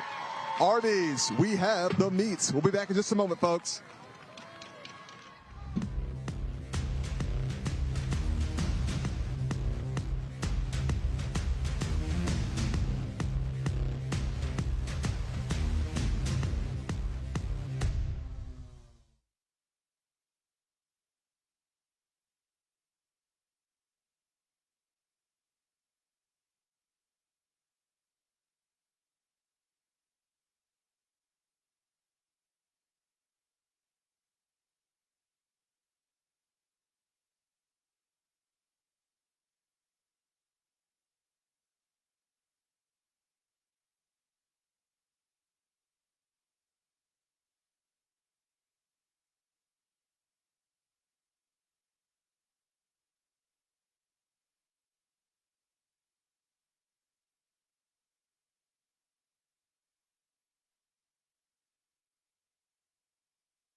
Well, folks, this afternoon we are joined by Nurse Mickey Moore, all the way from East Rutherford High School. Nurse Moore, welcome to the show. Thank you so much for having me. It is a pleasure to have you. So, Nurse Moore, let's talk. I gather you are also a faculty member as well as somebody who is a strong advocate for the young students as well. Is that right? Exactly. I believe our students need the education to be able to help them along and be good community members, and also be able to come out of school and be career ready. Very noble. I like that. And for the sake of clarity, what all do you teach? I teach Health Science 1, Health Science 2, and Nursing Fundamentals. I offer honors courses in all 3 of those courses. And just to be clear, you're an advisor for a special program here as well. Is that right? That's correct. I advise Health Occupation Students of America, known as HOSA. All wonderful work indeed. Well, Nurse, I want to thank you for taking the time to speak with us here today. Thank you for having me. Of course. We'll be back in just a moment, folks.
Welcome back to Friday Night Rivals here on the Asheville Chevrolet Halftime Show. Well, folks, oftentimes once you complete high school, the next question is always, where are you going to college? But more importantly, how are you going to pay for it? Well, this evening we are joined by the Executive Director of the Robert and Janice McNair Educational Foundation, Mrs. Monica Lee.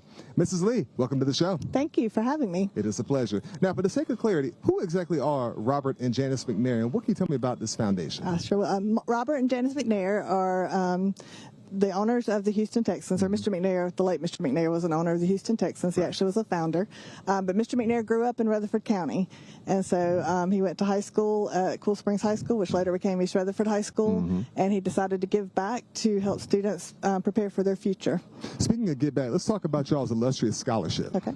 All right. We have what's called the ROPE Award, and it's Reaching for One's Potential for Excellence, and it is open to any student, so it's not just we don't just give away 5 scholarships. We can give up to 150, 160 scholarships as long as the students meet the requirements that they need to meet to be eligible.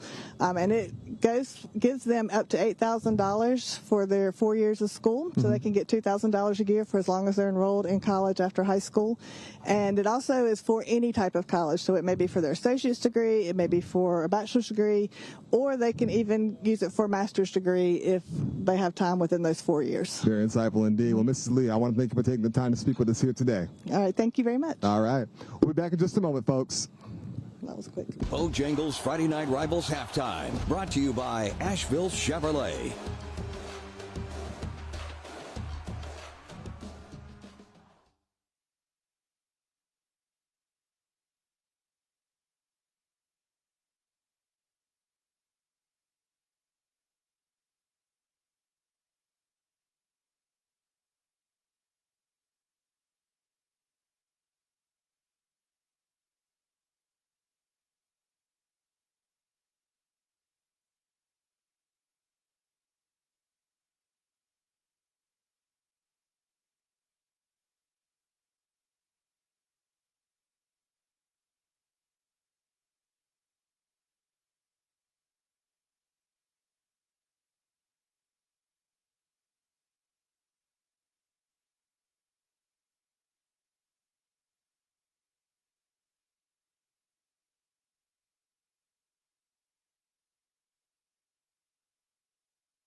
Nelson is caught up with first-year head coach Jim Ryan of RS Central. Nelson.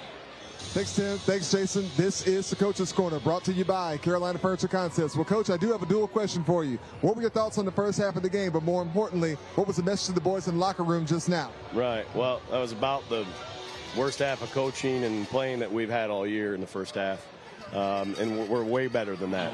And our message at half was just that we can't score 21 points in one play. And it's going to take one play at a time with a clear mind and a full heart, and we're just going to get after it. All right, Coach. Good luck to you and your boys in the second half. Yes, sir. Tim, Jason, back to you guys. Well, you see in many ways a no-nonsense guy already garnering a great deal of respect in this community, Tim, for the way he has laid the foundation for his program. Let's revisit your Hyundai of Asheville keys to the game. You mentioned the 1-2 punch and the 2-1 punch, as you called it, and they were as advertised. Yes, they were. You know, the two guys, the two heavy hitters for RS Central just need to slow down Flynn and Pinkerton. Comes down to the ability to really get in touch with what they've been able to accomplish. The good news for RS Central, though this is not good news, the start to the half on the coverage team from a special team standpoint. Boy, there's another great play, and that's Zion Edgerton able to get the job done here as he slides in there and makes his presence known. The good news for RS Central, though, is they have the football. They have a chance to set the tone for this half and try to claw back just a bit here. They really do need a score on this drive. Very important drive right here. And they do have good field position. That was one of our other keys, is good field position. Also important to finish off this drive. We've seen them a couple of times with the football in recent moments, just haven't quite finished it off. He did so earlier, but runs into all kind of trouble here. You know what McIntyre's capable of, but Hinton was Johnny on the spot this time. He was right there. Take a look at his arrival. Nice job of wrapping up a dangerous ball carrier in the open field. Second and long. You talk about the importance of this drive, Tim. This team had the football at the end of the half, couldn't quite inch a little closer. Makes this possession all the more important. Very important. With the 2nd and 15, they've got to have a big play here.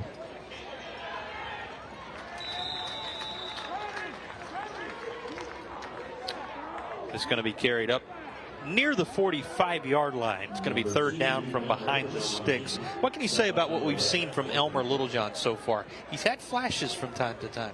He's got a lot of talent. I don't think he's got quite the protection that he needs, but he's got a good arm, and he can run the football. And you can see him when he gets open. He can leave you behind. Same thing with McIntyre. The question is, can they get them in open real estate here in this second half? Fakes the give to McIntyre. And what a drawn-up play this is. How about the Hilltoppers coming out, making the connection? That's Hooper who brings it in, and he's well into East territory at the 30-yard line. First time we have called Marcus Hooper's name. Watch the senior wide out here. Good throw by Littlejohn, and Hooper just grabs it. He led him well. He didn't even really turn around till the ball was in the air. And good first down. You know you're going to get a battle from both sides here. Coach Ryan's team answering the bell out of the locker room. These two communities are surrounded by mill villages and mill communities of old. The smokestack is in the sky here at East. And these two on the gridiron showing their toughness one more time. It's given to McIntyre far side, and he'll rush back to the line of scrimmage. That's about all. Second down and 10 coming. If you missed it earlier, just finding us maybe at the half, these are community rivals. They share a county.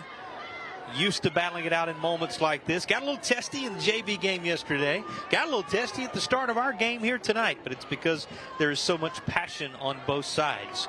Cavaliers built a sizable advantage in the first half, and RS Central is attempting to claw back on their first possession of the third quarter. Here's McIntyre. He's weaving through traffic all the way down to the 26-yard line. Well, that's a positive gain that will make it manageable here on third down. McIntyre's been the headliner so far on the ground for RS Central. Yeah, McIntyre, a 1,000-yard gainer probably tonight. 11 touchdowns. He's not a big guy, 5'11", 190, but he has been able to move the football. Has another gear when needed. He had a 56-yard touchdown run a little earlier in this one. The highlight moment for RS Central.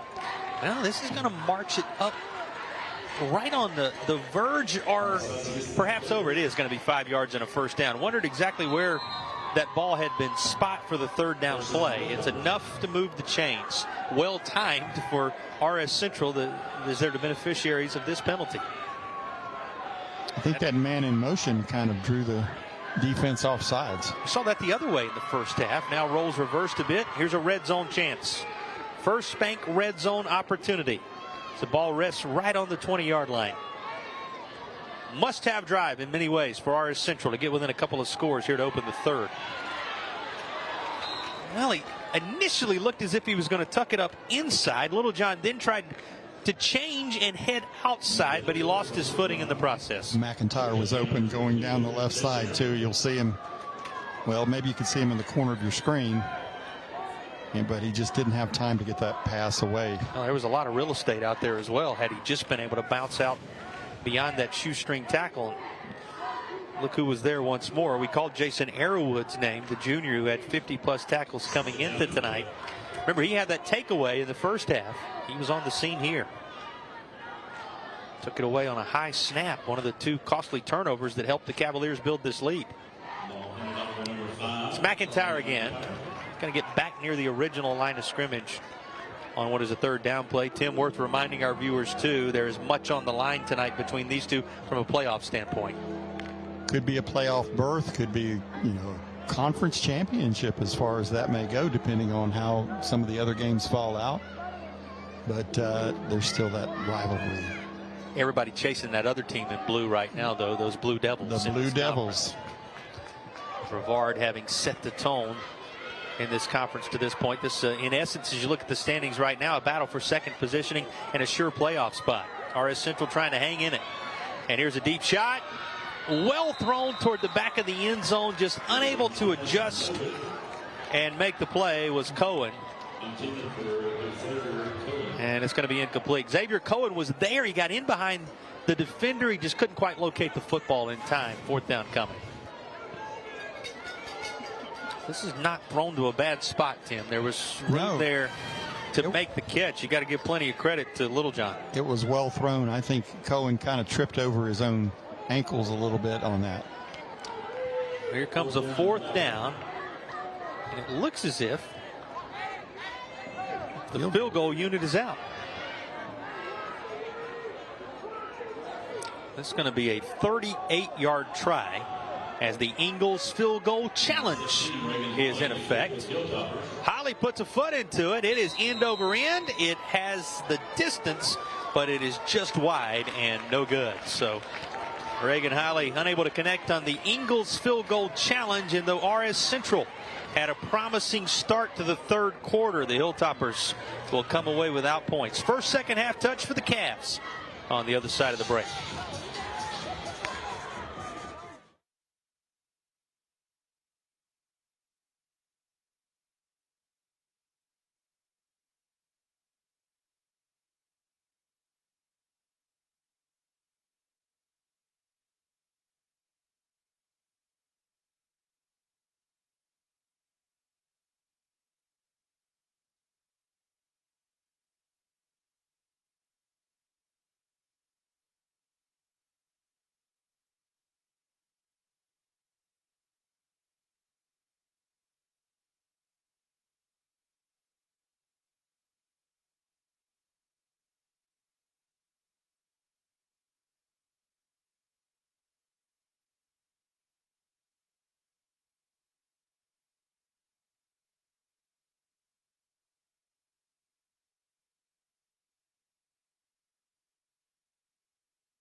The Ingles Markets Field Goal Challenge. For every field goal scored in this game, Ingles will be donating $100 to the Boys and Girls Clubs.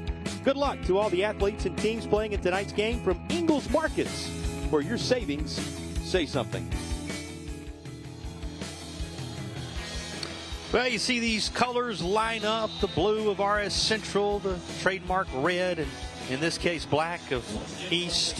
Think about the likes of O.J. Gary, a guy, Shrine Bowler, made his mark on this rivalry. Of course, lost this year and still in the minds of so many. You think about the heroes over the years. Jack Huss, and of course Jack Huss Jr., the Shrine Bowl quarterback on that other side of the rivalry, and two communities that when they get together, it's serious business. You can make memories for a lifetime, make your mark on this rivalry. But they have come together of late for common causes. And Tim, we should mention one more thing. Thoughts of all in both of these communities remain with the family of RS Central's Sergeant Major Don Barrett. He was a Vietnam vet, ran the ROTC program over there, lost in an accident not long ago. And there's so many in this area who've been suffering. Hurricane Helene rolling through here in a major way. And for these schools and in this community in Western North Carolina to be able to come together tonight on the gridiron, it speaks to the resilience of these communities, and hearts and prayers and thoughts remain with all in our area. It speaks to what their character is made of, that they're all back out here doing what these communities enjoy and what they love again on a night like this. It's just been an unimaginable situation that these folks have gone through, and we've gone through part of it as well. And you're right, they're just resilient. They're coming out here to enjoy football, and then they go back. And continue to rebuild, and continue to recover, and continue to restructure. And some things that are lost that will never return, they continue to move forward in so many ways. It really has been heroic and inspiring to all who've watched it, the way these communities in the Carolinas have come together. But just thinking about a couple of those names of individuals who've made their marks on this community of late, so many thoughts with them when you see these colors connect on another rivalry night like this. That much is for sure. Here is East moving the football. They put together a tremendous first half to create separation, and now trying to hold RS Central at arm's length. The duo you talked so much about marching on up to midfield. Flynn has been good at the quarterback position. You know what the Pinkertons have done, and Brandon Pinkerton again has his number called here. Going to be stacked up. Pretty good job by Hooper of getting in there quickly to disrupt. If fans weren't with us in the early stages of this one, how do you describe the play of Brandon Pinkerton at this point? He's been pretty impressive. Oh, he has been awesome. I mean, he can do so many things, and he's very deceptive and slithery almost, the way he gains yardage and can score with the football. On the ground, through the air, had the hat trick right out of the chute tonight in many ways, helping his team build this 35-14 advantage. But the way Landon Flynn has engineered this offense also grabs your attention. Of course, one of the best things he can do, turn and give to Brandon Pinkerton, but Flynn is a guy who's thrown for over 1,200 yards and 12 touchdowns coming into tonight. And the all-conference performer, he has been as advertised. You said the 1-2 punch, whichever order it comes in, 12 and 21, was going to be something to watch, and boy, has that borne itself out. Yeah, it certainly has tonight. They face a third down from just on their side of the 50.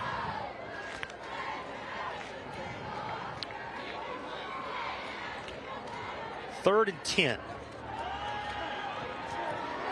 In behind the defense, connection made. One of the many things that homestanding East has done well tonight. Well, we made the comment earlier, and it's worth restating. If it's not one Pinkerton, it's another. They are quite a duo, and this is on target from Flynn to Matthew Pinkerton. He has a touchdown catch earlier. This is the third memorable catch for Matthew Pinkerton tonight, and he moved the chains to the 25-yard line. Coming into the game, he had 337 yards receiving, 3 touchdowns, so he's quite a talented young man. Well, it's somewhat fitting that we highlight brothers tonight, and we have them on both sides. Somewhat fitting that we highlight brothers tonight when you have a rivalry that is made up of communities that are like brothers in many ways. They come together, duke it out, battle it out, and then rally around one another when it matters most. That's what we've been talking about to some degree in this third quarter. True of all of our viewing area here in the Carolinas, and this is a microcosm of it, what we're seeing from the Cavaliers and the Hilltoppers tonight. Second down play, so many things having been done well by the Cavaliers again on this drive. And here is Brandon Pinkerton, and he's down to the 16-yard line. You know, we should also mention when we talk about things that have been done well by the Cavaliers tonight, the band pretty impressive at the half. You and I sat back and watched. They brought home a couple of first place finishes in recent competitions of late, continuing to pursue their dreams. That Cavalier band was something to behold. Oh, it was. The pageantry, the program, the playing, the music, it was very nice. One of the best band shows I've seen in a while. And it's the reason they continue to compete for championships in their classification moving forward. First down from the First Bank red zone, and the first down run going to be very minimal here as a methodical East Rutherford Cavaliers squad. You know, you saw the seniors lined up on the fence when we came in. They gave out the sabers as we talked about. So much pageantry surrounding this environment. It's been quite a thrill to be here for the first time at East Rutherford on this Friday night to open the month of November with you on Bojangles Friday Night Rivals.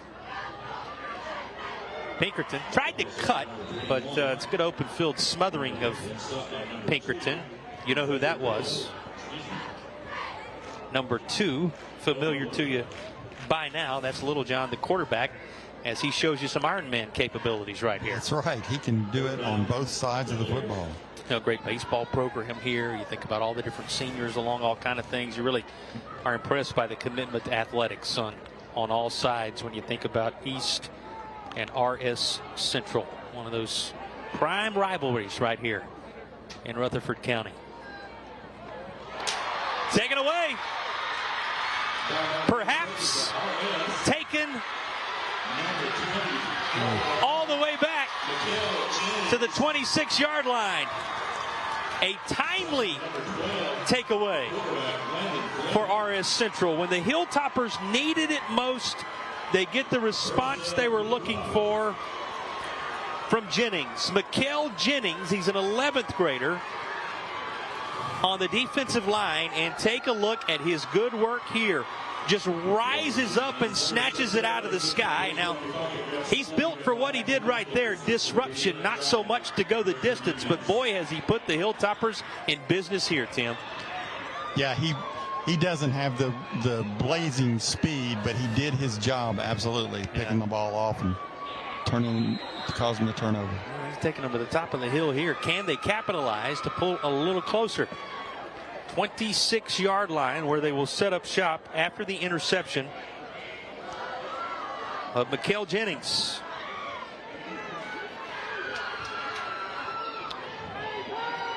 Little John, after it's tossed his direction, they are all tangled up, and here comes the flag as they were trying to get it to Reagan Holly. You've talked about all the different hats he wears for this team. They were looking for him down the far side. He was being covered by, it looked like Goolsby over there, and enough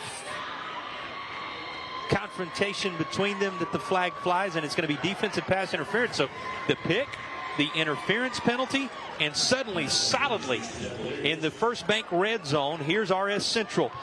Tim, just when you thought perhaps East was on the drive to put the football game away in the closing stages of the third, Hilltoppers showing signs of life. Here's Little John, rushed out of bounds at around the 5-yard line, and RS Central making some late third quarter noise. Looks like big momentum is swinging just a little bit. Well, when you get the big guy involved, Jennings up off that front on defense, it'll swing it. You know, here's a team that they were looking toward the end of the half as if they may get it within 2 scores and then have the football in the third. Trying now to use this First Bank red zone to get within a couple of scores here with a full quarter plus remaining. This one not over just yet. And a guy who already has a touchdown run tonight, McIntyre, is forward inside the 5-yard line. Big sequence coming here in the final minute of the third. Now or never scenario on what's going to be a 1st and goal. At least that's the indicator from Rick Curtis, our referee. 1st and goal with 40 seconds remaining. Trying to make it a 2-score contest. Little John reaching for the goal line, and he broke the plane. That's a United TD for the Hilltoppers, and RS Central back in the thick of it as they find themselves within a couple of scores in the waning moments of the third. Boy, a had-to-have-it pick provided just when it looked like East may be going in to put it away. That takeaway from Mikael Jennings, after which Littlejohn and company went to work. They tried to target Holly, who's on to kick this now down the far side. He drew the flag, and that set up the run by Littlejohn. Now this is going to be snapped well beyond both the holder and the kicker, so it'll be at 35-20. You can still get that done in 2 possessions, but it's a 15-point contest now, and with seconds to go in the third.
Well, you want to stick around when all is said and done here, close by.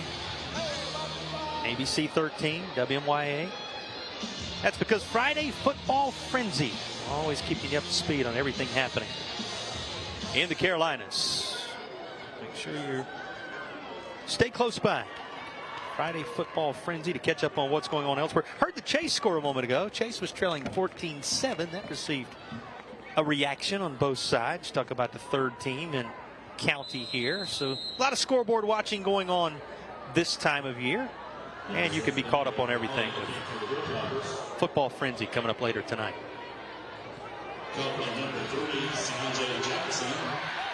Jackson up across the 30 to the 34-yard line.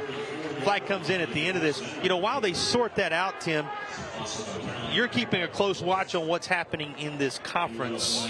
Walk us through what remains for these two teams after tonight. Well, Brevard is leading the conference before tonight with a 3-0 record. They play Polk tonight and then RS Central next week.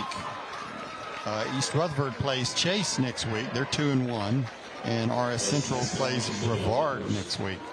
So RS Central has really a tough task ahead of them. Yeah, going to be playing the team directly in front of everybody. And then you got that rivalry game with Chase you talk about on the other side. Makes this one all the more important. And the Cavaliers are in command of it with 22 seconds remaining in the third quarter. And they have it just on the RS Central side of the 50 at the 49.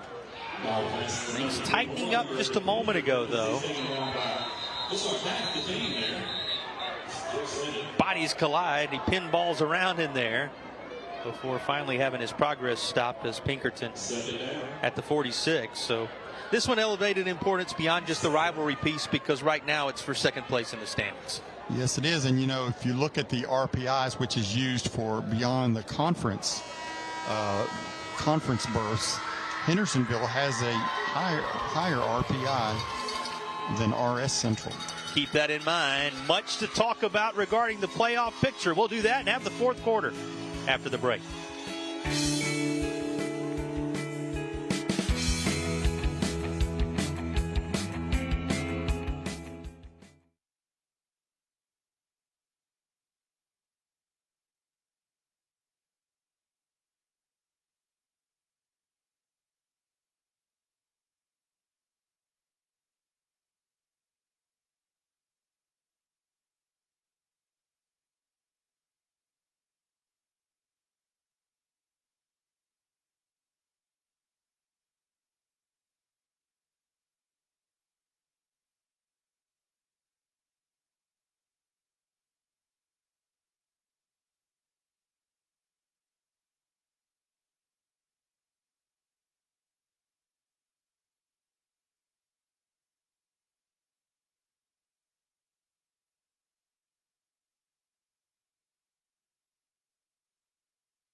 Well, the uniqueness of this Rutherford County rivalry, one of the reasons for the Carolina-Albany Orthodontics Smile Camp.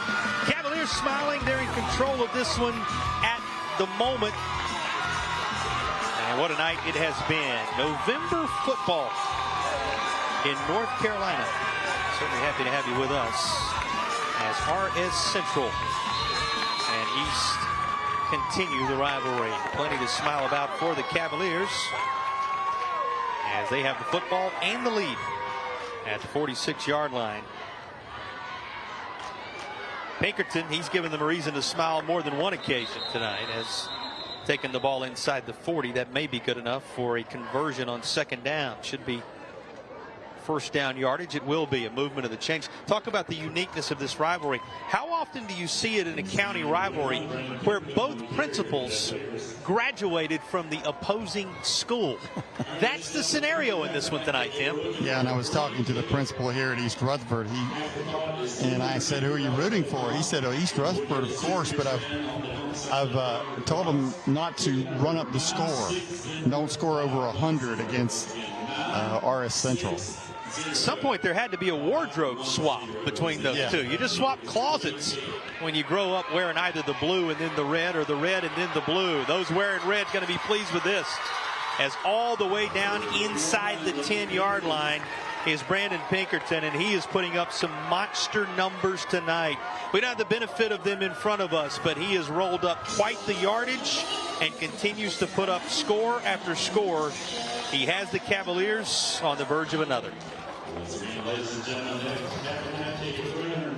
This is a night that's good not to be doing stats. First bank red zone opportunity.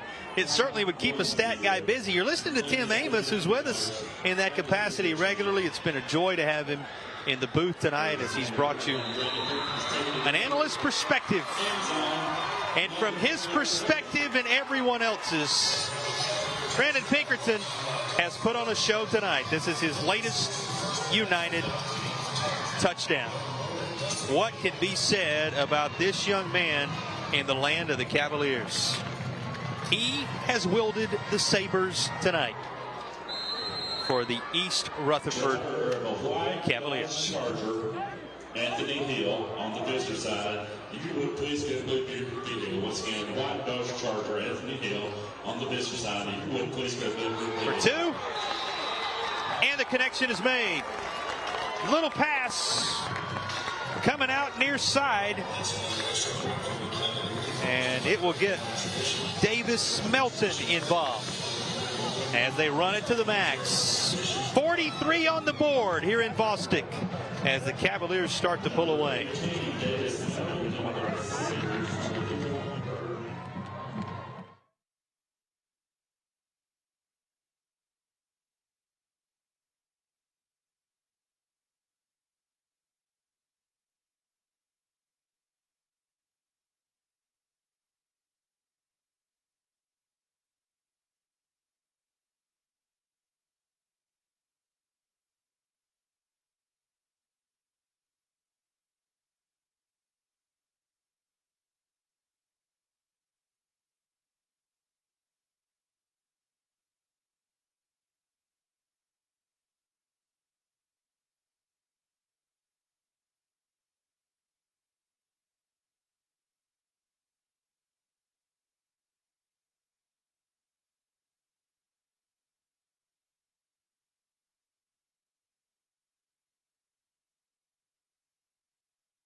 Well, you probably have a good idea who will wear the Henson's Mulch and More dirty jersey of the game when all is said and done in this one. Pinkerton, 4 touchdowns. He has continued to be the catalyst throughout for homestanding East. And he has had the dirty jersey tonight, brought to you by our friends at Henson's Mulch and More. You said, as we watched the 4 touchdowns he scored, if you put the family totals together, it'll be 5. You got 5 of them. With Matt Pinkerton scoring the other. 43 points that are up on the board tonight. The job done by that duo. What a night for that young man. impressive performance all the way around.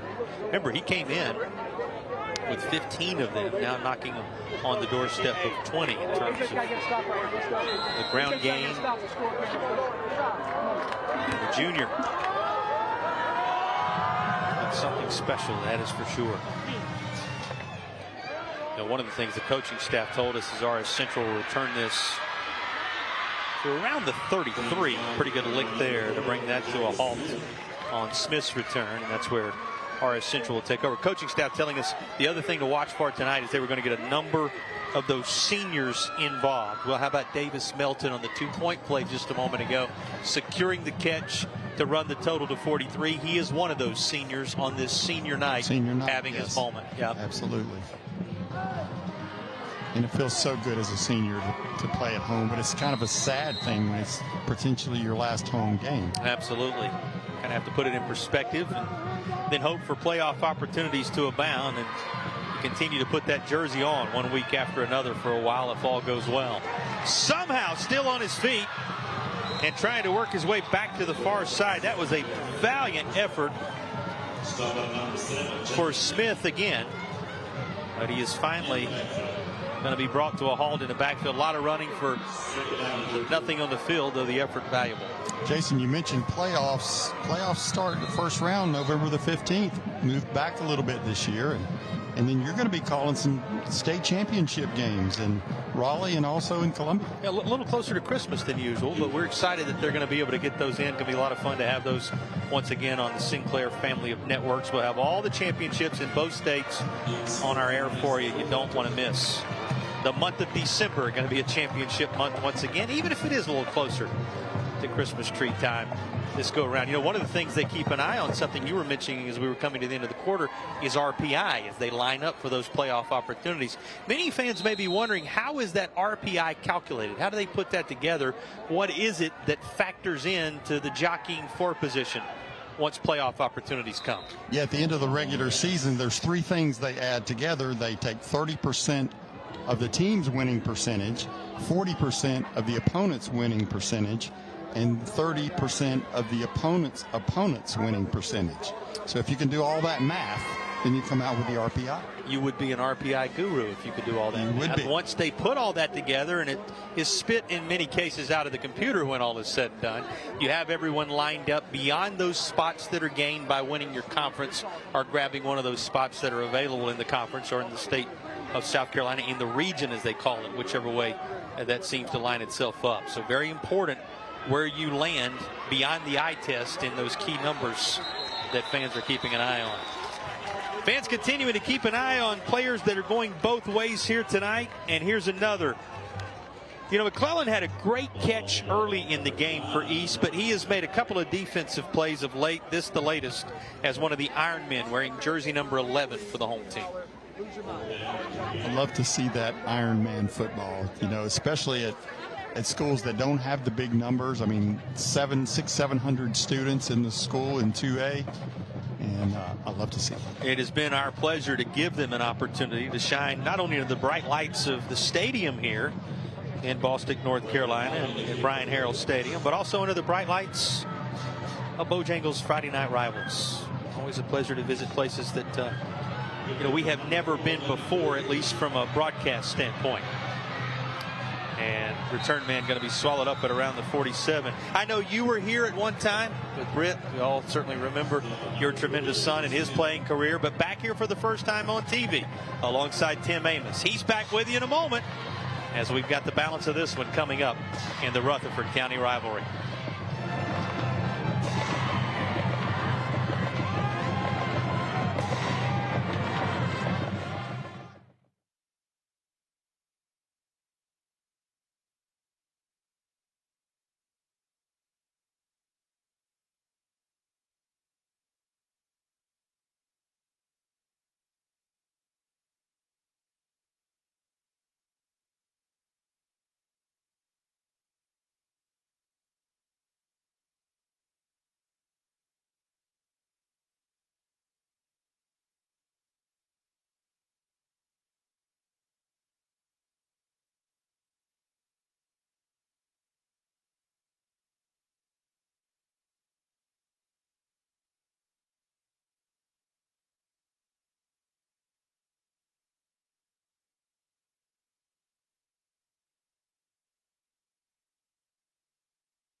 Welcome back to Friday Night Rivals. Well, folks, I'm standing here on the sidelines of some of the gorgeous cheerleaders of East Rutherford High. Ladies, on behalf of My 40 and Friday Night Rivals, thank y'all so much for hosting us here this evening. We proudly present y'all a check for $500.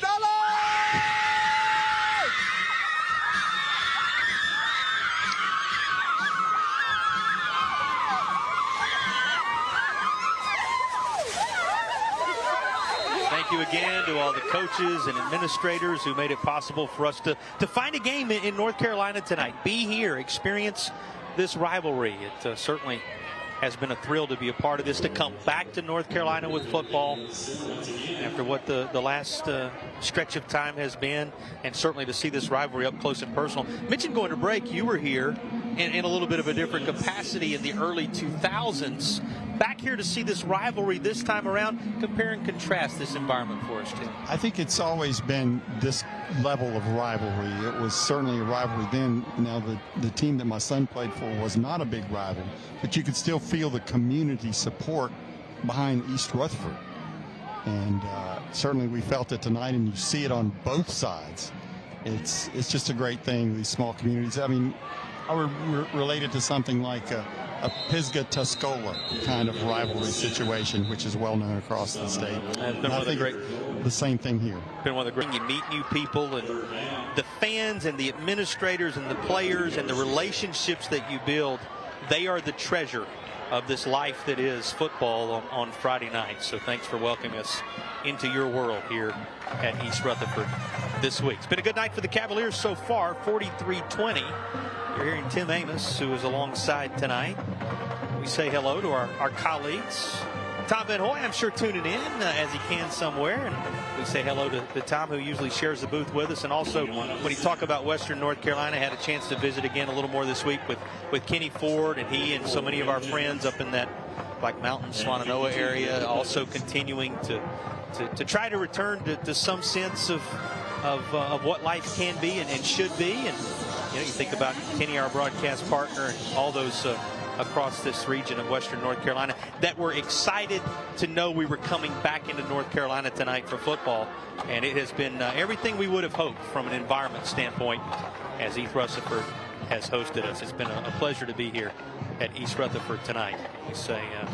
We say thanks on behalf of our entire crew, all our colleagues, for the opportunity to be here and experience this. A little bit of job weaving through traffic there to get it down to the 30 that's near the first down marker. Another tie-in with Kenny Ford. Of course, he's synonymous with Owen High School, of course, coached there for years. Absolutely. Jim Ryan of RS Central took over for John Faircloth, who left to take the job at Owen High. That's the other great thing about this sport, about 2 degrees of separation from everybody in one way or another. And football is family. Sports in these communities rally individuals together, whether it be brothers like we've watched tonight or those who have the close bond of family because they share a county. It really has been fun to document. Wide open look over the middle, but just a little too tall in an effort to try to get it to McClellan. Remember, we talked about McClellan defensively a moment ago. He almost had another offensive moment right here, just a little too tall. 6 and change to go here in the fourth period. We can tell you, we cross back across the state line next Friday night. The Gaffney-Spartanburg game that was supposed to be the game on our air the day that Hurricane Helene rolled through the Carolinas. That game was postponed to next Friday night. We will have it on our air after all from Gaffney High School. The Vikings and the Indians will do battle from a place affectionately known as the reservation there in Gaffney on Friday night. That's the 8th. A week from tonight, we'll have that one for you as a part of our Friday Night Rivals broadcast season. Tim, it seems like just a moment ago it was August and we were gearing up for the first couple of games of the year. Now there has been a lot since then in terms of the journey to get to this point, way beyond football. And it seems it relates kind of to COVID. Yes. That whole scenario. How amazing that that the season is just about behind us in both North Carolina and South Carolina. And playoffs, much like it was during that time you're referencing, moved back a little bit to let everybody get as many games in as possible. But there is much competitive football out in front of us, and much of it will be right here on Friday Night Rivals, and certainly on Sinclair's family of networks when the state championships arrive and beyond. So happy to bring that to you. And next week, just looking at one of the biggest games in the state of South Carolina. Oh, absolutely. One of the great rivalries anywhere, South Carolina and beyond. When you talk about that game, the last 2 times we've had it on our air has been the national game of the week. So it should be as the finale of the regular season in South Carolina, much like tonight, another rivalry game. Plenty of room in the interior. That's a 3rd down conversion for the Cavaliers as they try to salt away an impressive night tonight. You get a number of other players involved. Time to call the names of some of those seeing their moments here. And that's Kobe Hill, who gets his name called, and he sets up the First Bank red zone chance. First Bank, as we have told you time and again tonight, with 23 locations across western North Carolina and the upstate of South Carolina to serve you. Yeah, it's always a fun time of year when the calendar does turn to November and the playoff races begin to take shape. Taking shape for the Cavaliers. They take a step closer to being a factor in those playoff races. They do it with a connection with 1-5 as Wesley Butler brings it home. And you know what he has in common with so many others highlighted tonight? Another moment for another senior. I thought you were going to say he was related to the Pinkertons. Well, you just wonder, right? After all we've seen tonight. But he is among that senior group honored in the pregame. And 15 may have put the finishing touches in many ways on what has been an impressive contest for the Cavaliers. Doorstep of 50 for East Rutherford with the extra point pending. It is true.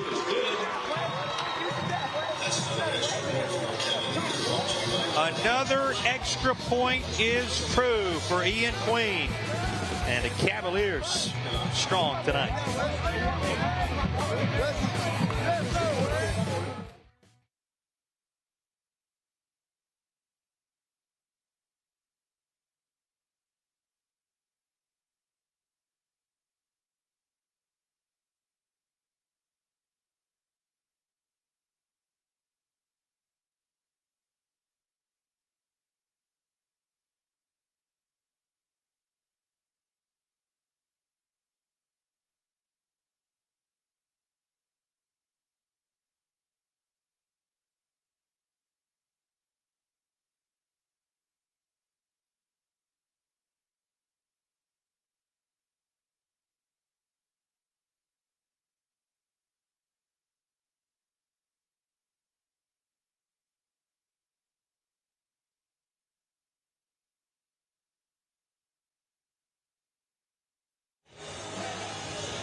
Something right about an even 50 for the Cavaliers here in Bostic, North Carolina. East Rutherford has pulled away in this 4th quarter, just when it looked like RS Central was perhaps going to be able to close the gap. The Jungle has watched as they so proudly wear across the top of that jersey and display on the home stands here. Played Welcome to the Jungle prior to the contest tonight. They have looked on as this team has handled its rival in a game that in many ways for second in the conference, playoff certainty. And they were playing for those seniors tonight, playing for community pride tonight. So many things on the line. And what can you say about what we've seen so far from the East Rutherford Cavaliers, Tim? I tell you, never give up. Keep your foot on the gas and win your first game at home of the season. That was one of the items we discussed in the early stages of tonight's broadcast, that this was a team trying to do something they hadn't checked off just yet and do it on senior night. Putting one in the win column here in front of the home fans. 3:57 away from mission accomplished. And a reminder that it is all about that group on your screen for the home team tonight, as these seniors make one final home memory in front of their friends and family. That's a lot of people to replace. A lot of good players right there that'll be graduating.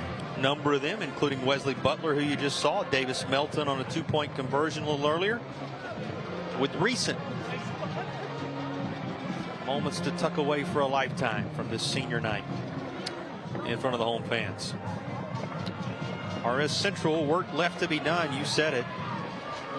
Task is tough moving forward. They're looking for a momentum to build on, and that was drawn up beautifully. It was just a little bit of miscommunication between the quarterback and the receiver. I'll say this a couple of times tonight. It's worth saying because you got a first-year head coach in Jim Ryan just putting his staff together. We've seen some well-designed plays that were there for the taking at times tonight on this RS Central side of things. Yes, it's a first year of a new head coaching structure, but you get the sense when they begin to piece things together, this is going to be a dangerous team moving forward.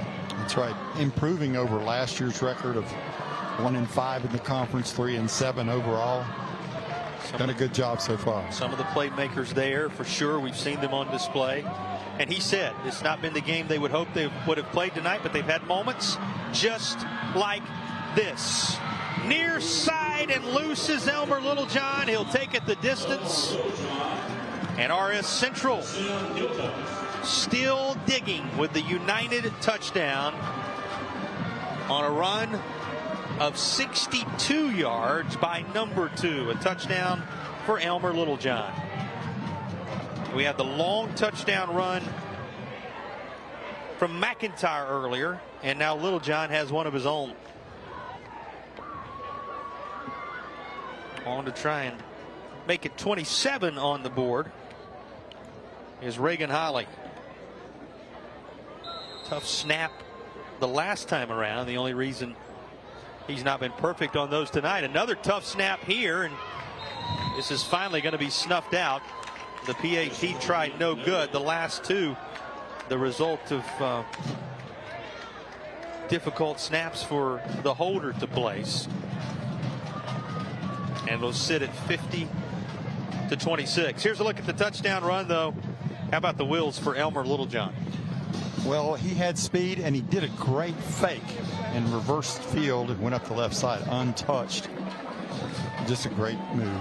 Great play. We talked a lot about seniors tonight, and rightfully so. It is senior night.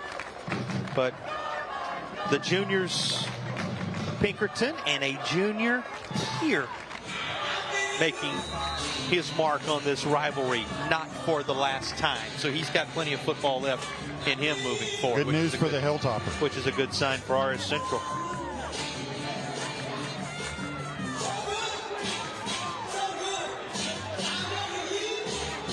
Hilltoppers, you said it, hands full. That Brevard team that has paced things on the horizon. And for East, rivalry continues with rivalry. And talking about ages ago when we were out at Brevard at that game. Oh, yes. Earlier this season. Yeah. It seemed back like in September, I think, wasn't it? Seemed like a different season. You're right. There in the land of the Blue Devils. And boy, have they put together a fine year. That's a great point, Tim.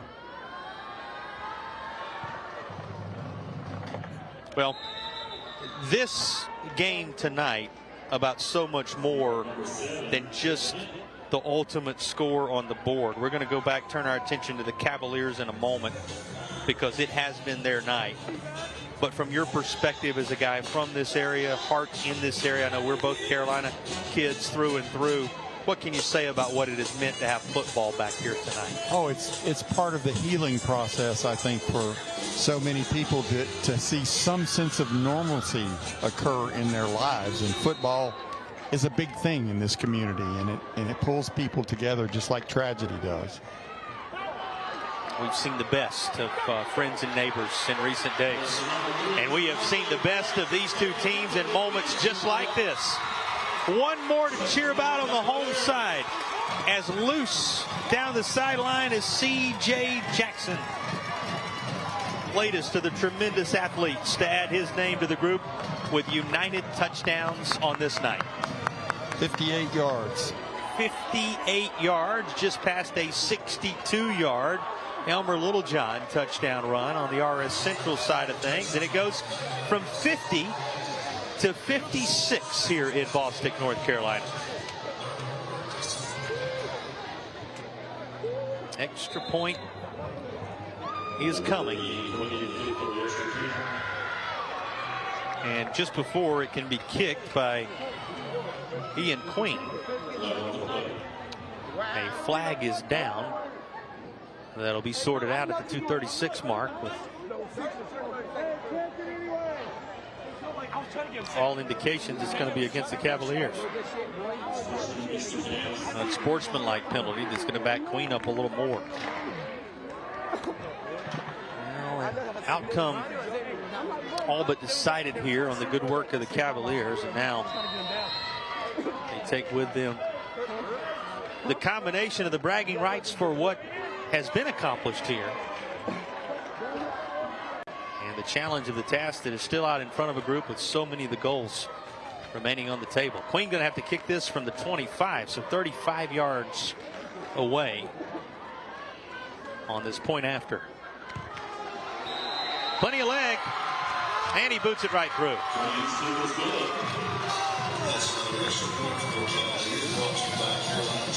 57 on the board for the Cross Sabres of East Rutherford. The 26 having been posted by the Hilltoppers in this rivalry game tonight.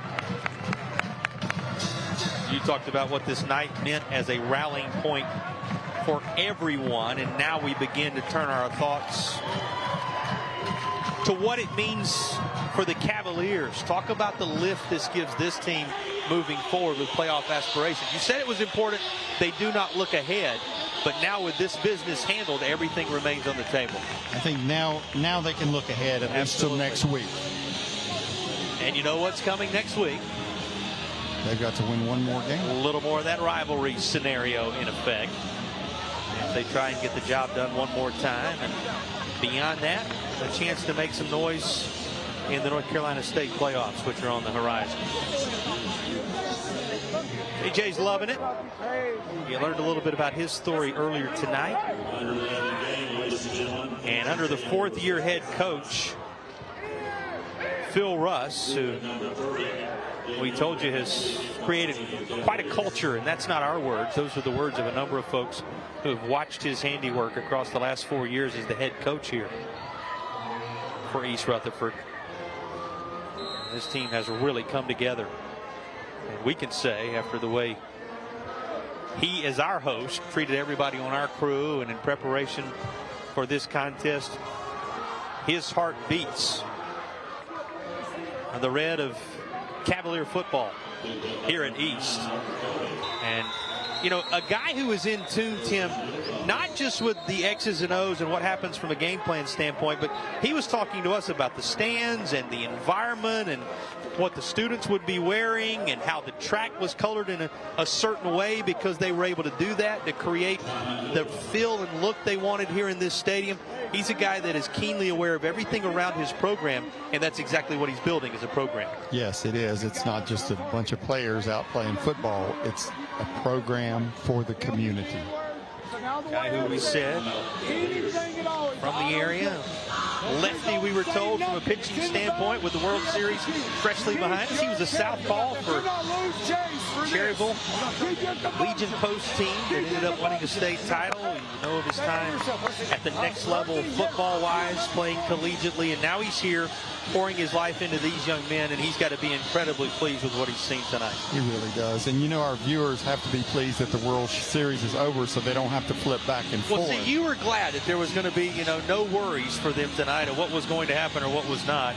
I guess if they're on the West Coast, they're pleased. If they're on the East Coast, maybe not so much, depending upon where your allegiances lie. But, you know, you hear it so much about guys like Coach Russ, who we're talking about here, that so often they have the standout capabilities in multiple sports, and at a time where sports are crossing over, you're reminded of how all those experiences come together to do the most important thing. And this is what we heard from him tonight and in preparation for tonight, to do the most important thing, which is help grow these young men up into the type of members of the community that we were talking about earlier. And that's great to see out of both of these head coaches.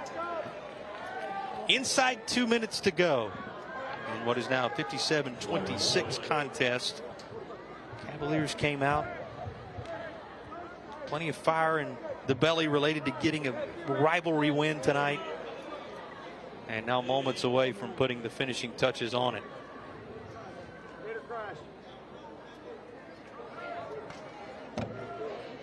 Well, fans sticking around.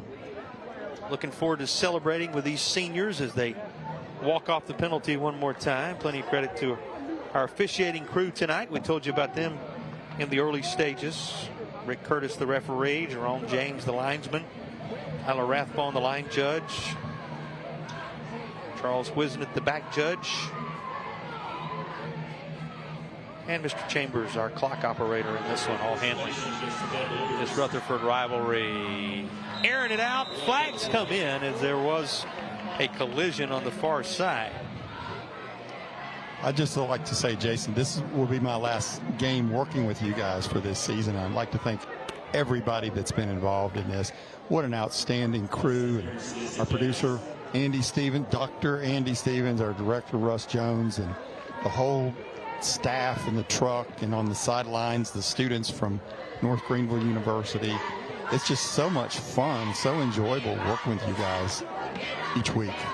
Well, usually, like you said, you're in a bit of a different capacity, but we always love showing up on a Friday, seeing you, hearing from you. And, you know, we say often on these broadcasts, they would not be possible without your contributions. A little bit different hat you're wearing tonight, something you've done before. Fans may remember from this area, so often hearing your voice on the Asheville High broadcasts over the years. And, you know, you're one of the guys, for good or ill. I don't know that I would take any credit for it, but certainly one of the first guys in this business with your fingerprints on so many of our careers and what they have become, and teaching us and training us from a producer's standpoint over the years when you were wearing that hat. So you've done about every job imaginable on these crews. It's been nice to have you back in the booth tonight in this capacity.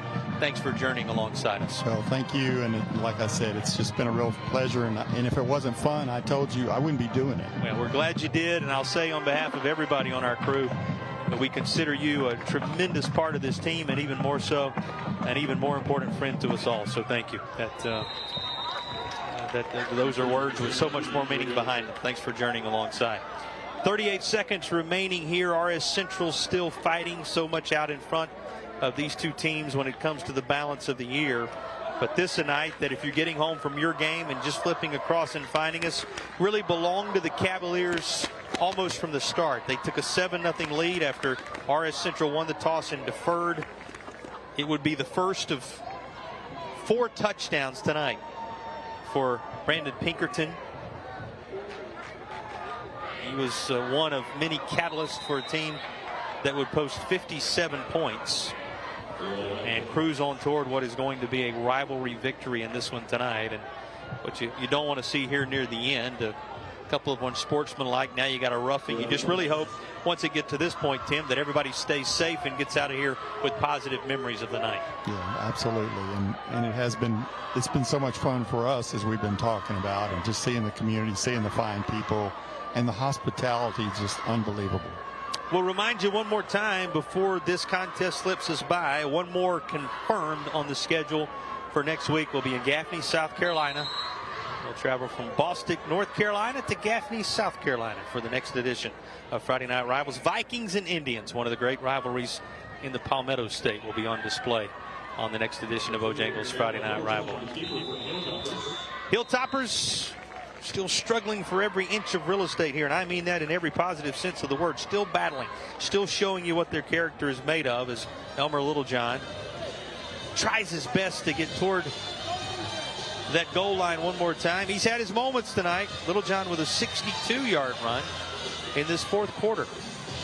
One of the touchdowns for the Hilltoppers tonight.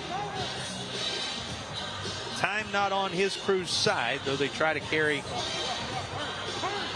some perhaps last drive momentum into next week's showdown conference-wise. One more note, should say it, Coach Lell, they announced before the game, means a lot to folks in this community, in this area, coaching for the last time in a conference contest tonight for him. So this special night for the seniors, special night for one of their own who is seeing that era come to a close. One of the many things passed along to us to pass along earlier tonight related to this rivalry contest. Timeout on the field. 24 seconds, all that remains. You know, you began to look a little deeper beyond this one, Tim. And obviously Pinkerton is a special player. Landon Flynn, the junior, also very manageable in the way he engineered this offense. You throw McClellan in there, and we saw Arrowwood make his mark. C.J. Jackson had his name called. You know what Goolsby can mean from time to time. Said if it's not one Pinkerton, it's another at times when you think about what that brothers combo has done. There have been playmakers all over the field for this group that is dangerous on so many levels. And one thing we haven't talked a lot about, we've talked some about, is that big O-line they've got. And they've got 87 knockdowns or pancake blocks on the season, and they've been doing a wonderful job tonight. The heroes in the trenches so often unheralded, and were it not for the space they had made, you wouldn't know any of those other names we talked so much about. They've done so on both sides of the ball, offensively and defensively in the trenches. 3 of the guys on the out of 5 on the front line have 2 college offers for next year. So it's going to be nice to see them doing their good work at the next level as well. You know, you're right. The future bright, not only in this postseason coming up, but also in the future of these individual performers. And the reason the other 2 don't, one's a sophomore and one's a junior. Time is on their side. Yes, it is. They'll be back. Sure. That's the good news. Plenty of time to still make their mark. Trevor Jenkins, Cole Grayson, Dylan Thomas, Colby Pack, Mikhail Jackson. You're going to see some of them in the same colors just down the road at Gardner Webb close by. I think you are. This area have close connections to the running Bulldogs, and many of them will take their talents there moving forward. Near the goal line, on this second down play, final seconds beginning to wind down here.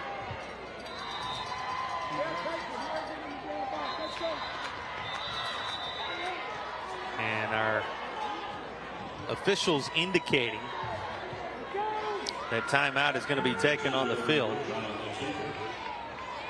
after the Littlejohn keeper. 8 seconds as it comes to a halt here. Ryan just getting things established there at RS Central. As we said, you know, bright days are ahead for the Hilltoppers. We've seen schematically some very positive things tonight. Also, you see the playmakers, the likes of Littlejohn, and, you know, the long touchdown run from McIntyre comes to mind. Cohen had his moments, so, you know, so many. Positive things to build on as he will go to year 2, year 3, and moving on forward at the helm of this program. And trying to put one more positive moment together right here on the doorstep with seconds to play. A first down goal for the Hilltoppers, only 8 seconds to work with. Littlejohn stood up and turned aside. He will not reach the end zone, and that is the final play of what is an impressive performance by the homestanding Cavaliers. East on this night a winner, the final 57-26. We will be back to put the finishing touches on the Rutherford County rivalry right after this.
57 on the board for the Cavaliers. The Cross Sabres on display with early offensive impact. And you said 12 and 21, the 1-2 or 2-1 punch. They were certainly as advertised in this one, the combo of Flynn and Pinkerton. You can really go plural with that last name if you want to. Doing a very nice job to post 57 and secure a 57-26 win over their rivals from Cross County, RS Central Hilltoppers. It's time to work our way down to the field for the Bojangles Trophy presentation. Standing by, the fourth-year head coach of East with Nelson. Thanks, Tim. Thanks, Jason. This is the Coach's Corner, brought to you by Carolina Furniture Concepts. Well, Coach, first thing is first, congratulations on a remarkable victory here this evening. You guys are known for playing fast, physical, and first-class football, and that was evident from start to finish on both sides of the ball tonight. Talk to us about that strategy, Coach. We just executed our game plan. Our kids came out with a mission. Anytime it's a county game, it's important to them. It's important to us as a staff. All three phases of the game, we got a lot to be proud of tonight going off this field. I like that, Coach. Now, as you know, the regular season is rapidly winding down, and that playoff picture is coming into full focus with every passing day. How important was tonight's victory, Coach? It just prepares us. We got one more county game. We go across the county next week. But playoffs, the seeding is what it is. That's just a number. We got a 6-game season we're preparing for, and we got one more guaranteed game before we get into the playoffs. Now, Coach, one could argue that the stars have lined up perfectly for you here and your team here this evening. Tonight is senior night. Obviously, your game is being televised. You just secured major bragging rights over a big-time opponent. And on a more serious note, Coach, this is actually our first televised game in the Western North Carolina region since the devastation of Hurricane Helene. It does beg the critical question, how important was this victory, not just for you and your team, but also for the community as a whole? Man, it's outstanding. The student section wants to run out here. The community's still here. The band was huge tonight. These seniors deserve this. A lot of adversity. People forget this is a COVID season team. This is a team that had to get out of the dirt, and this is a team that is lined up through Helene, and they support their community, and they deserve what they got tonight. All righty. Well, Coach, I think you deserve this along with you and your team. So congratulations, Coach, and congratulations, team! Well, he said he has a mind and a heart toward everything that needed to happen surrounding this program. A reminder tonight of what it's all about. Moments you can celebrate with these young men. So much more than football on this one, Tim. But when you look back at what we witnessed in this Rutherford County rivalry, what are your final thoughts from this one? I would have to say win, win, win for the entire community. Both teams are winners tonight. The community is winners. And football is back in Western North Carolina. Everybody played their hearts out, and there's so much more than football going on here tonight. And it makes me proud to be part of Western North Carolina and a community like this. This community has shined. Our communities all across our viewing area in Western North Carolina, the upstate in the Palmetto State as well, just showing us what they're made of in recent days. Tonight we were able to celebrate a county rivalry. It goes to the Cavaliers. But as Tim Amos told you, my broadcast partner on this night, everybody putting a W on the board in this one. Until next week, when you meet us on Friday Night Rivals in Gaffney. Enjoy the rest of your week, everybody. 57-26, the final here. Cavaliers take the W.